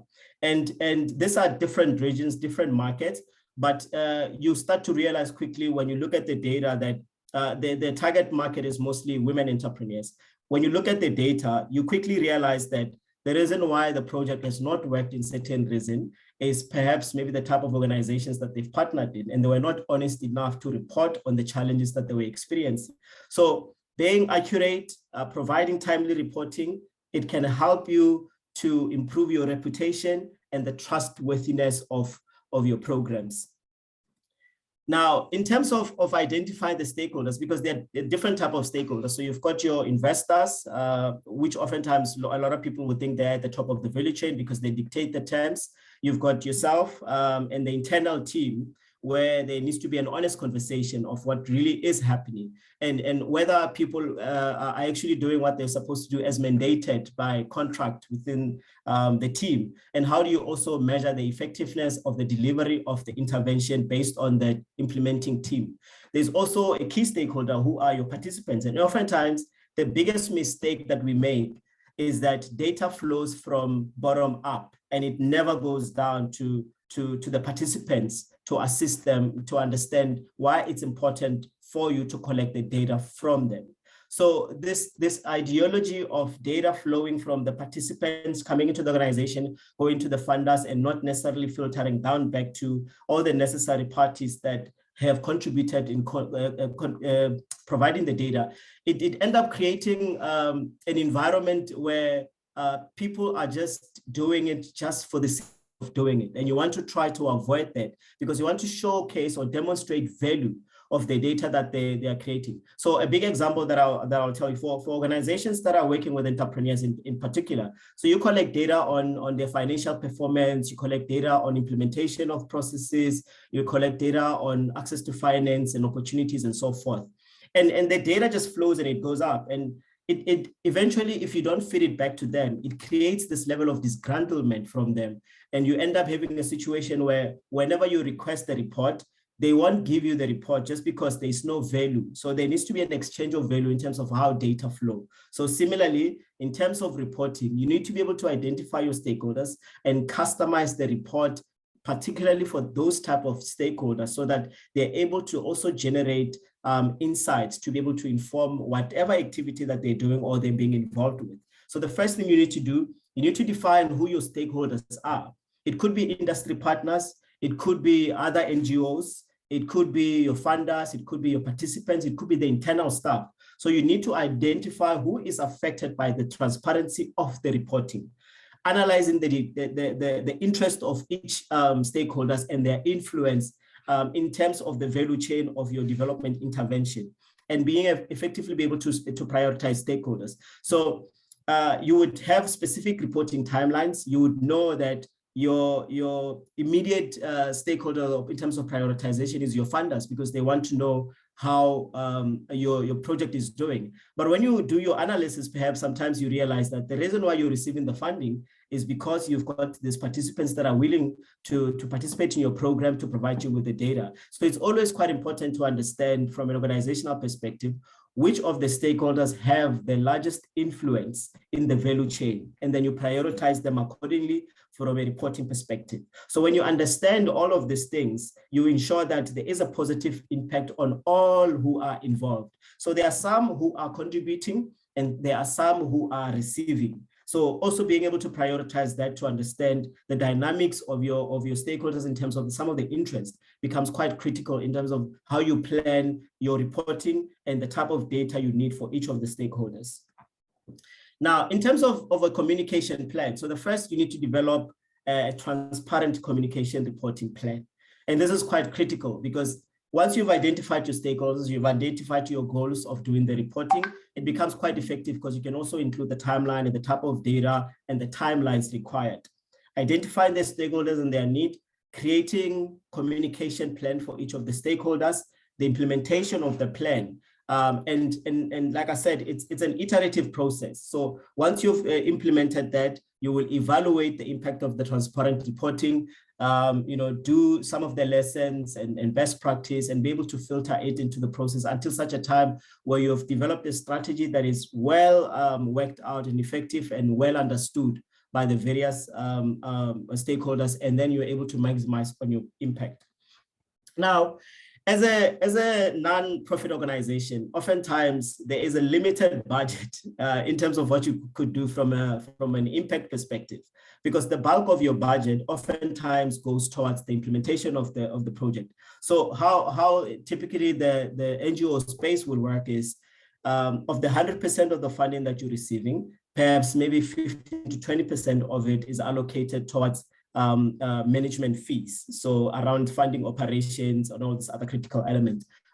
So that oftentimes is best practice. And 10 to 12% of that particular funding will be allocated towards impact measurement. But because there's always so much limited amount of funding in the NGO space, a lot of the funding is prioritized towards implementation and operational activities. So operational activity funding is oftentimes pushed up to 30%, neglecting the important component of impact measurement and management. And it's not always that you need to hire an expensive impact measurement specialist or consultant. You can develop skills internally in terms of, how do you develop a reporting framework? How do you ensure effectively that there is a data collection tool across the board? How do you also capacitate the field workers or the implementation team to collect data? Because there's also a data point in how you engage with your participants. So your observation, recording that, and also capacitating the program participants to be able to provide you with the necessary data that would be able to enhance the work that you do. Now, there is a specific role of impact assessment in organization. And for me, it's fostering this culture of learning and continuous improvement. Bridget said something quite profound is, if you don't measure it, how are you going to be able to manage it? So you can't manage what you don't measure. So the culture of measurement should be engulfed or inculcated into the organization, because that culture would enable you to be able to understand where the challenges are and where the successes are, and you're able to define success upfront. Becoming a learning organization helps you to also contribute to the ecosystem as a thought leader. So the first thing, you need to understand that the impact assessment is a learning tool. It is effectively how data is collected, is used, and is used to inform decisions, and effectively how you're able to leverage that with your potential funder. You need to incorporate the feedback loops into the impact measurement. Like I said before, this phenomenon of data flowing from the bottom up, it's not effective. Hence, sometimes it's difficult to get quality data from your participants. So you need to also create the feedback loops where data flows from the top to the bottom, so that everybody else in the value chain understand their role in how they contribute to this impact measurement or impact assessment value chain. You need to encourage a learning culture within the organization. It's not an easy thing to do, because for the most part, a lot of people still consider their role in the NGO organization as just a job. So you need to start encouraging people to receive feedback, whether negative or positive, and encourage them to receive it in such a way that it helps them to learn and understand how they can further improve in how they deliver in the service. Integrate this lesson into the program design and the decision making.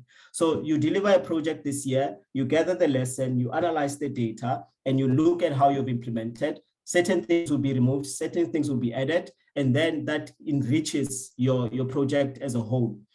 There should also be a willingness to make decisions that are informed by impact data.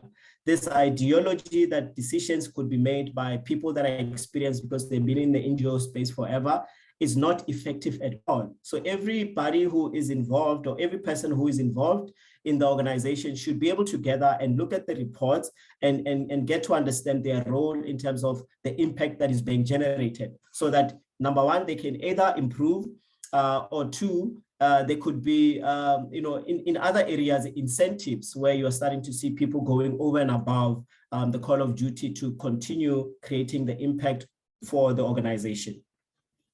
And in terms of best practice, the most important thing, understanding what the problem is, continue engaging your stakeholders throughout the process, so that you can best understand what is important to them.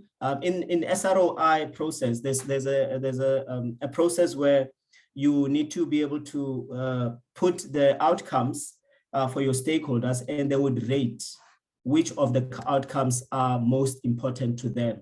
And once they've done that, you prioritize those outcomes instead of just making assumption that, you know, this community need access to clean water, where else all they wanted was, you know, perhaps access to grant funding to start their own businesses, or in a case where you are dealing in the education space, will you be focusing on providing them with work readiness skills, while all they need is entrepreneurial skills. So it's quite important to engage them consistently throughout the process to understand what matters to them the most. Balancing qualitative and quantitative data. It's quite critical, because it's a lot more easier to get qualitative data because it's just feedback. You can always call your participants, or in your various engagements, there could be observations and conversations. So your report should be a balance between the quantitative and the qualitative data, so that all the other different stakeholders that are involved are afforded an opportunity to get an understanding of the impact that you're producing. There needs to be regular evaluation and review of your impact measurement strategies. It's not a once-off thing. It's an everyday process where there is a continual review of the work that you're doing, whether certain indicators are still relevant, whether we should include more indicators. And I always have this ideology that, you know, too much indicators make it quite complex to understand the impact that you're generating for an organization. Sometimes for each level of the theory of change, on the activity level, you may need to have 5 indicators. On the output level, 3, 4 indicators, until such a point where you're comfortable with your measurement plan and you can start adding the complexities of various other indicators, which will then give you a richer understanding of the impact of your activity. Sharing the insights and the learning from the failures, still quite critical. It's not a one-sided thing. You need to be able to share the failures so that other organizations can learn from you. But also, it from a trustworthy perspective, as I've mentioned, it gives you the credibility in the marketplace that, you know, not everybody is perfect. Even big organizations make mistakes. So by being transparent around, you know, the projects that you're doing, around some of the changes that are not happening as a result of your intervention, it also encourages the organization to continue learning from their mistake and enhancing how they implement the activities. There should be, again, a willingness to make decisions that are informed by data.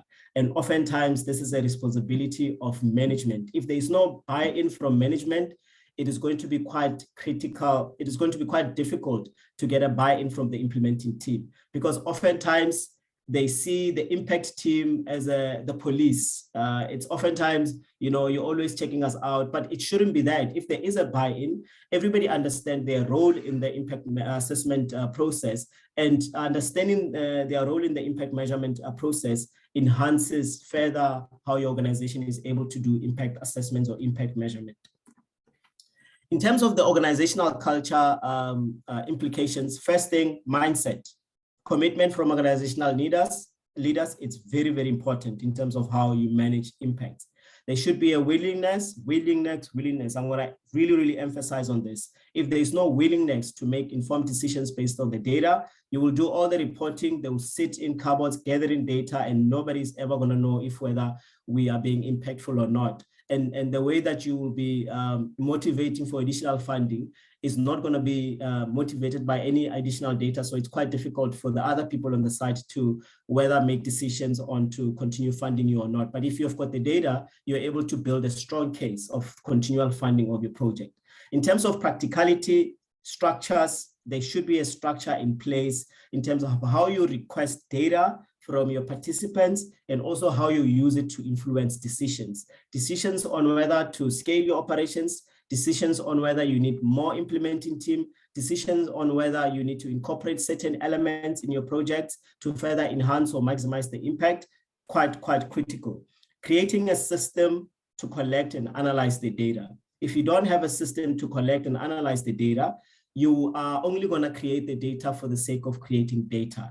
and you're going to have large amounts of data which you will never ever use. And in this process, you're wasting your efforts where you could be focusing it on something that matters the most. So critically important as well, you need to create the systems to collect data, and the systems to collect data are not as complex. So you could have survey, you could have developed, there's a lot of easy solutions online these days that are really plug and play. So technology also plays an important role in terms of the type of systems that you can create.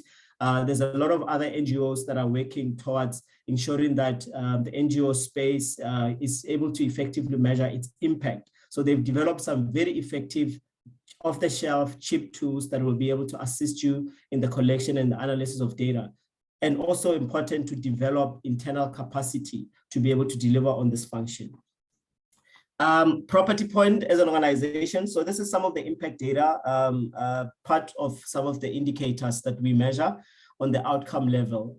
So the businesses, there's been 400 businesses incubated. I think there's roughly over 140 businesses at the moment on the program across 3 provinces in South Africa. The businesses together, they've unlocked, or as a result of the activities of Property Point in terms of how they unlock market access opportunities for these businesses, there's been over 2 billion of contracts awarded. 56% of the businesses on the program are women-owned. And this was a strategy internally towards ensuring that we apply the gender lens towards the work that we do. So we've just recently graduated an all-women cohort who performed quite phenomenally. They've created over 105 full-time jobs. They've accessed contracts over 100 million. They've been able to sustain over 200 jobs. And then they've also been able to be integrated within some of the partners that we work in terms of supply chain. So there's a 72% success rate, and this is measured over a 5-year period, where the impact team is responsible with following up with graduates of the program, whether they're still in business. So it's been quite a success. There's a 30.2 million average growth. This is year-on-year growth from year 1 of the program to year 2. So the incubation program is year 2. Data is measured at baseline. There's a midterm review, and there's also an exit review. In between this, the entrepreneurs report on a quarterly basis where data is analyzed, reported to the various stakeholders, and also fed back into the business so that they're able to make informed decisions. So there's also a financial management system that is linked to their businesses so that there's an easy flow of information. And over time, they get various financial analysis instruments which they can use, and it offsets the stress and the burden of getting an accountant. So that was something that we realized. And as a challenge over time collecting data, the challenge was that a lot of these entrepreneurs were not reporting, and the result of not reporting was that they were reliant on accountants, and accountants used to take up a lot of clients. So at the end of the quarter, everybody's running around trying to get reports. So there would be delay, and which effectively affected how we reported to our client. So as part of the intervention from the learning, we said, well, perhaps one of the things that we could do is provide an accounting solution at the flat rate, so a lot more cheaper than what an accountant would cost. But what that did is it gave us direct access into their financial data. So we don't now need to call them and they need to run around to go into the accountant. So we empowered them in terms of financial management skills. We assist them in terms of access to finance readiness. So it's all integrated into one system. So we have only learned that through data. We were collecting quite a lot of data to understand what are the challenges, and we employed this various type of solution. At first, it was not easy for them to trust us in terms of their finances, but from a relationship perspective, it's quite critical for you to explain the benefit of such an intervention, because it is of value to them and not only to us from a reporting perspective. So it goes back to understanding the interest of each of your stakeholders. There's been over 5,000 full-time jobs created, and each job that is being reported, there should be a contract signed by both parties, the employer and the employee. There should be an ID copy. There should be a confirmation of a new job created, signed by both the program manager and the entrepreneur. So it's quite important for us to have that so that we can also demonstrate to our funders that, you know, the jobs that we're creating are not just fluffy. These are real jobs, and you can always make reference and follow up with the said entrepreneur to assess the actual job. So there's been over 11,000 entrepreneurs who've attended various type of training workshops. So the incubators are flagship program. However, we also realize that we can't really help everyone, unfortunately, due to the limited amount of funding. Then we have an eventing platform where we invite entrepreneurs on a monthly basis. So the last Thursday of the month, where we really get to the point around issues that affect entrepreneurs. So we invite various speakers who then also provide additional mentorship to entrepreneurs that are interested in signing up. But it's also a networking platform. Entrepreneurs can start collaborating with each other to get additional business or to each other as a way of creating additional network. What is the big picture analysis? It's important to examine the overall impact of the project or the initiative that you are doing. And you're not necessarily only looking at the impact as a result of your activities. You also look at how those activities are being delivered. Important again to understand which of the elements contribute the most to the success of the program. And then you continue focusing on those elements. Measuring results, it's important to understand the effectiveness of your program. It's not easy, it's a process, but you need to start where you are and continue growing from there and being part of such platforms where you can meet like-minded people and get to learn from each other in terms of some of the best practice and how we can further effectively be able to measure and quantify our impact in understanding the success of our project. So that will be the end of my presentation. Is there any questions or answers? You can contact us on Twitter, Facebook, LinkedIn, and also go on our website to learn more about what we do. We are based in Johannesburg, but also operate across South Africa. Thank you very much. All right, thank you very much, Khutjo. That was quite intense. I feel like we've not done justice to this session. Perhaps we should have a comeback sometime. Thank you very much, for pressing the need to plan. We need to plan and plan and plan for impact assessment. And thank you for that model you shared as well, the plan, do, review, and respond model. I also took away, the fact that we as organizations should not see impact measurement as a tick the box activity. It should be something that we should take more seriously. And something that has cut across what you and Oby said was transparency. So impact measurements should not always be about making yourself look good. So if you had challenges, yes, communicate them. If there are things you wanted to achieve that you didn't quite achieve as much as you would have loved to, it's okay to communicate them. Perhaps that could also be a ground, for extending your support and, learn from the process. And thank you very much for also emphasizing that impact measurement is a learning process. So now we'll take questions from our participants. If you have questions, you can use the raise hand feature or text in the chat box. We have a question. What are some of the resources that you can share with organizations that can help them improve their impact measurement? That's a very good question.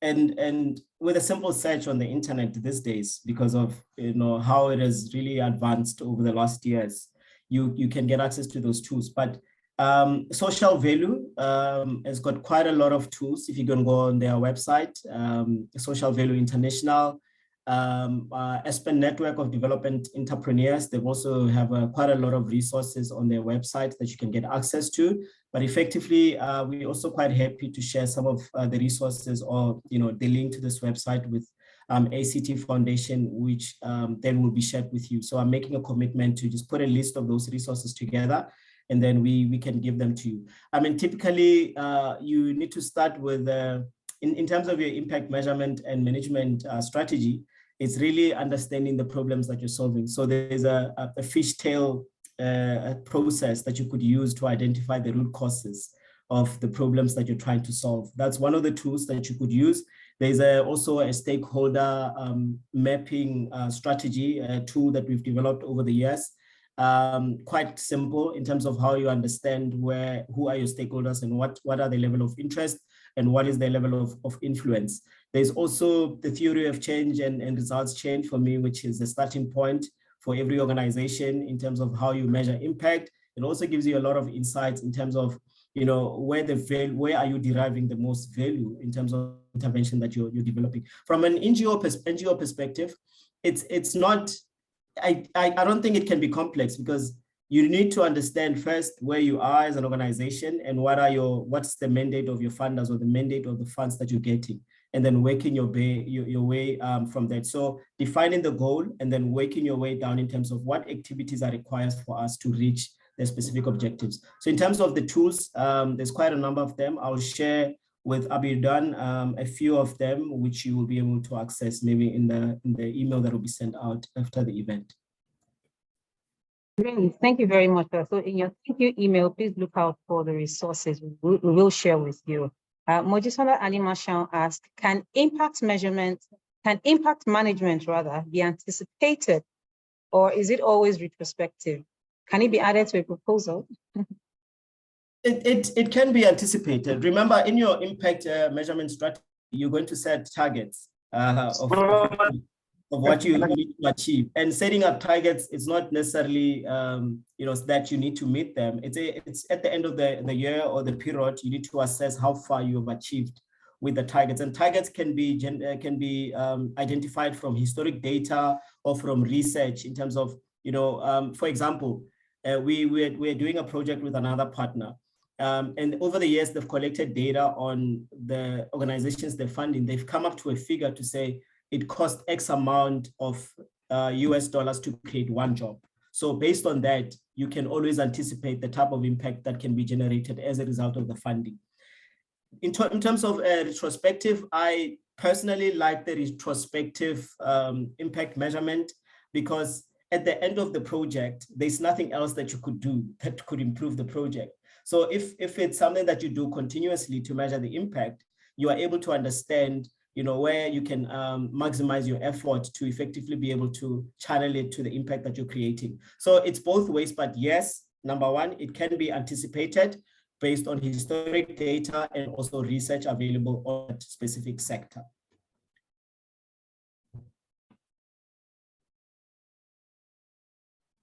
Okay, thank you very much. Kune Fakayode asked, can impact assessment be part of monitoring process and program management? Absolutely.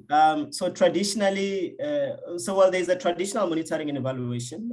So the monitoring aspect is collecting data over the period, and then the evaluation is the periodic assessment, correct? So impact measurement, it takes it into a holistic different view, because it's really about how do you then use the data collected, both on the monitoring and evaluation side, to make informed decision. So yes, it can be. I think the world is moving quite quickly over to impact measurement and management, and not so much applying because the traditional methods has got a lot of limitation in that it's just for reporting purposes. So how does the data then be used to inform decision? That's where now you have the impact measurement and management thing coming into place. So definitely it can be added, and it's oftentimes one in the same, but impact measurement is a bit more elevated because of the dynamic of the lessons and how you integrate that into the organization to further enhance your positive and minimize the negatives.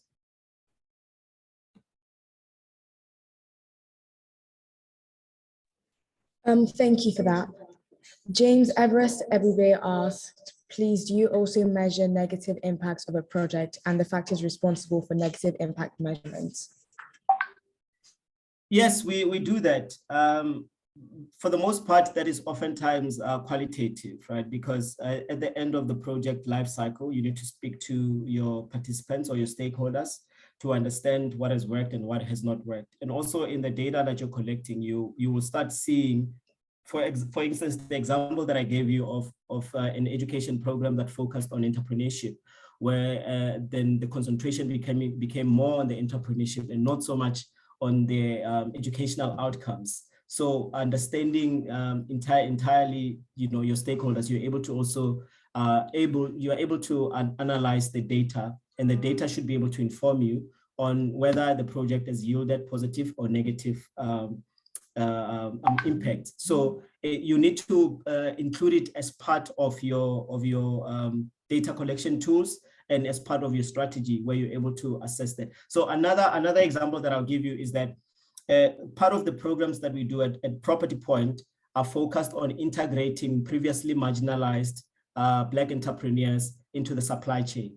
But by doing that, what you're doing is you're displacing white-owned enterprises. So it's not necessarily that you're solving a problem, because by displacing all these other entrepreneurs, they will be sitting there without opportunities, which creates another challenge. So that was a negative unintended consequences. So the question was that then how do we, in the process of integration, also assist in identifying new opportunities for all that are involved in terms of the value chain. So it's being extensive and doing observational studies to understand if there has been a shift or there are changes that are happening as a result of the intervention. Okay, thank you for that. And here's a question from us. How does one deal with when direct beneficiaries are unwilling to provide the information needed for impact measurement? Is that not all our problems? I think that's a very good question. Number one, there's this conversation of incentives. So how do you incentivize data collection, right? It's one thing. I spoke briefly about closing the feedback loop. So you need to be able, there should be an exchange of value between the participant and also the NGO. What is the value that I will generate if I provide the data, right? And incentives it's not always monetary incentives. So it's really around, okay, do I use the data that you give me to better assist you, and how do I get you to explain that? Secondly, you can also have monetary incentives, but those are not sustainable. And you need to also contract it in the service level agreement. I like the question that was asked earlier around whether it's necessary to have our participants or the use beneficiary to pay for the services of an NGO. My answer to that is yes, not really to pay the full amount of the services that they will receive, but for them to pay an incentive, because if they, to pay a commitment fee, because if you don't pay a commitment fee to anything, you never take it so serious, because there's no a level of attachment to that particular activity. So at Property Point, we get the entrepreneurs to pay a commitment fee, but what we do is we don't use that money for any operational activities. We put it together and we match it as an organization, and we say, for the best performing enterprise on our program, we will be able to award you with this data. And for us to determine if you're best performing or not, data is important, because it's only data that will tell us. And then that has really encouraged a lot of our participants to provide data, because there is value for them in providing data for them. So an exchange of value is quite important, whether it's around closing the feedback loop or demonstrating it at the onset of your program in terms of how you use the data. It's quite important. So at induction, we have a 30-minute session with all the participants in explaining to them the importance of monitoring and evaluation, and how it also contributes to their growth as entrepreneurs. And we have seen a huge uptake because we also help them to set targets. So they understand that providing us with data does not only benefit us for reporting purposes, but it also benefits them. And therefore, it's a lot more easier when we say we need the data, and then they will come. And also, it's also anchored around relationships. If there is trust, it's a lot more easier for people to respond to your request versus where you only go to them when you need the data and there's never value that you're generating for them. So those are some of the type of things that you could do. Contract it in your service level agreement, provide incentives, create feedback loops, and also, prior the implementation of a project, have a session with them in getting them to understand why it's important. Oftentimes, NGOs are dependent on the data, and if data is not reported, they'll not be able to get the job. So get them to understand how important it is for everybody else to play their part for the project to continue to be implemented. Thank you very much, Khutjo. Salmanu and Osagi have their hands raised. Salmanu, could you please unmute your mic and ask your question briefly? Thank you. Thank you very much. My name is Salman Muhammad from Wazobia International Women and Children Foundation. He has already answered the question, because I hear somebody has already asked the question about how can we measure the negative impact of the project. Great. And I see he already answered the question. Thank you very much. Thank you very much. Osagi, to your question. Osagi, please unmute your mic and take your question. Okay, yeah.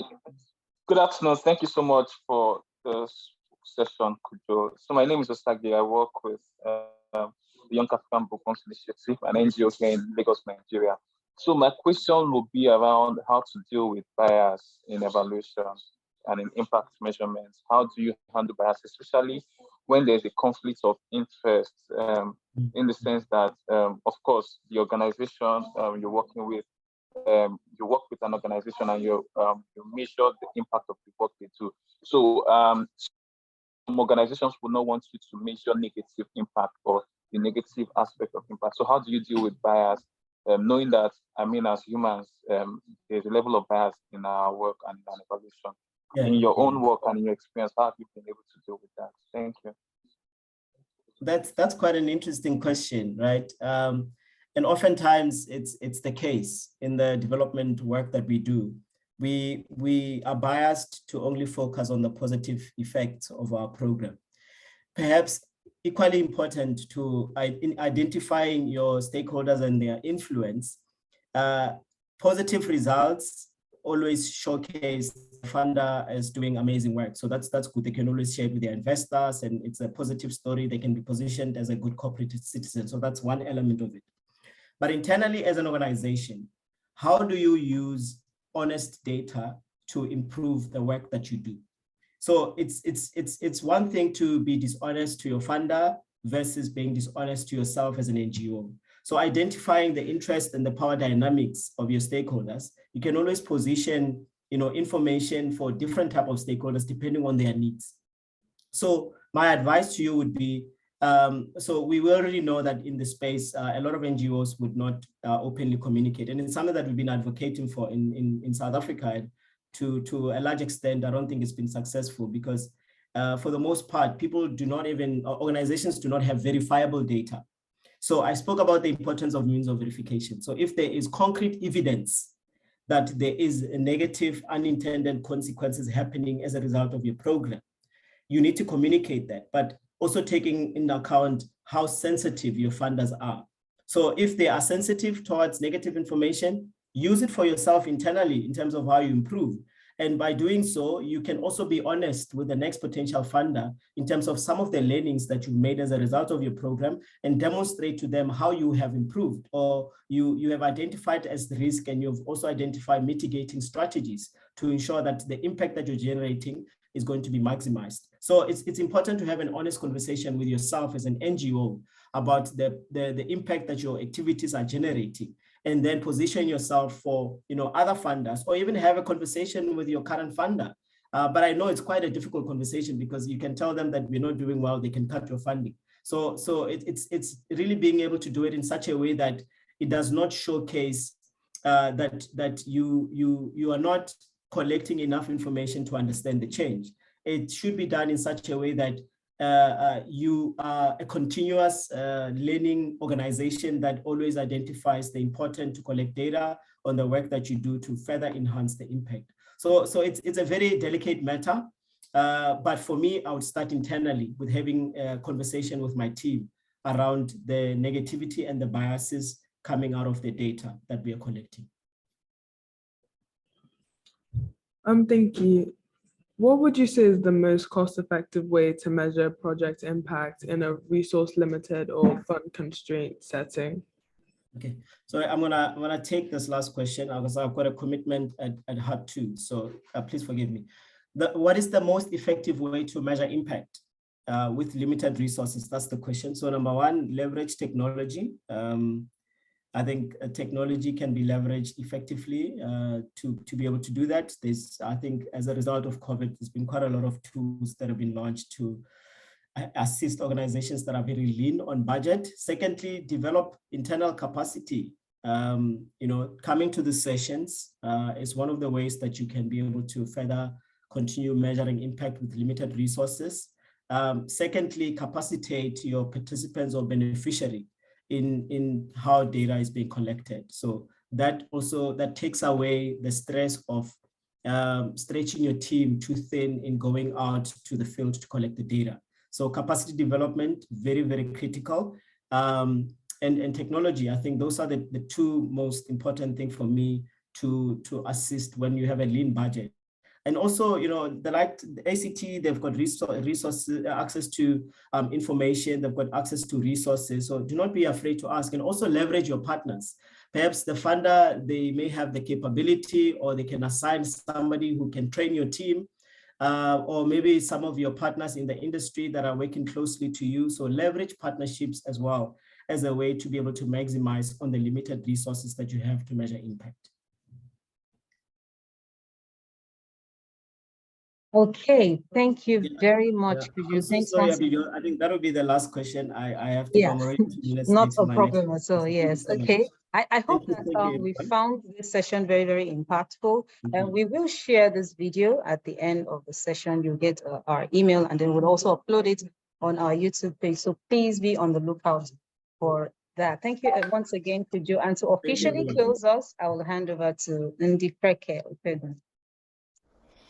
Thank you so much, Abiodun. It's been such an interesting session. It's been totally amazing. Even I have learned so much from this session, and I hope that you all have as well. I'm so excited that you guys had questions, because questions help you get clarity and help you have a better understanding. I see the possibility, as Abiodun said, of us hosting this sort of session again in the next few months, maybe before the end of the year, because we realize that it's an important conversation to have, and there's so many opportunities for us to learn. So as you go back and you begin to take in some of the things that you've been taught here, let us know how you would like us to better bring this to you, right? As I said initially, we'll be very excited to have you share with us your feedback so that we can improve. I hope that it has been valuable to all of you. I believe it has, because the questions have really been interesting. Thank you so much for taking 2 hours of your day to spend with us, and I hope you've learned. I'm grateful to the speakers. I know Bridget has run off to something else that she has to do, and Khutjo as well. But we are really grateful that they spent the time with us to share their knowledge. There's nothing like learning from people that work in the field consistently, and not just from books, but actually from experience. And we're so grateful that they spent the time with us. Thank you again, everyone. We wish you all the very best. If you have ideas on topics you would like us to discuss that will help your organization, please let us know. We are very open to feedback, and we are open to ensuring that we're building knowledge and capacity within the nonprofit sector in Nigeria. Thank you so much, everyone. We're excited that you spent time with us. We wish you a wonderful rest of the day, and we hope to see you at the next knowledge series that we have. Thank you so much. Thank you very much, Ms. Cindy. Okay. In case we didn't mention, our Breakfast Dialogue, that's our annual conference, comes up on the 5th of October. If you're in our database, you will get our invitation. If you're not, we will be sure to add you to our database. Also, in the link, you'll see, in the chat box, rather, you'll see the link to our podcast, and you also see to our most recent research. We recently concluded a research on gender mainstreaming. I'm very, very certain that you will find it interesting, and a couple of other links you will find in the chat box as well. All right, enjoy the rest of your day. Just as you leave, as we have mentioned before, you will find a survey. Please, we need you to please fill it, because it helps to make our training sessions better and better. We'd like to know what you found useful and what you think we could have done better. Thank you very much, everyone. Enjoy the rest of your day.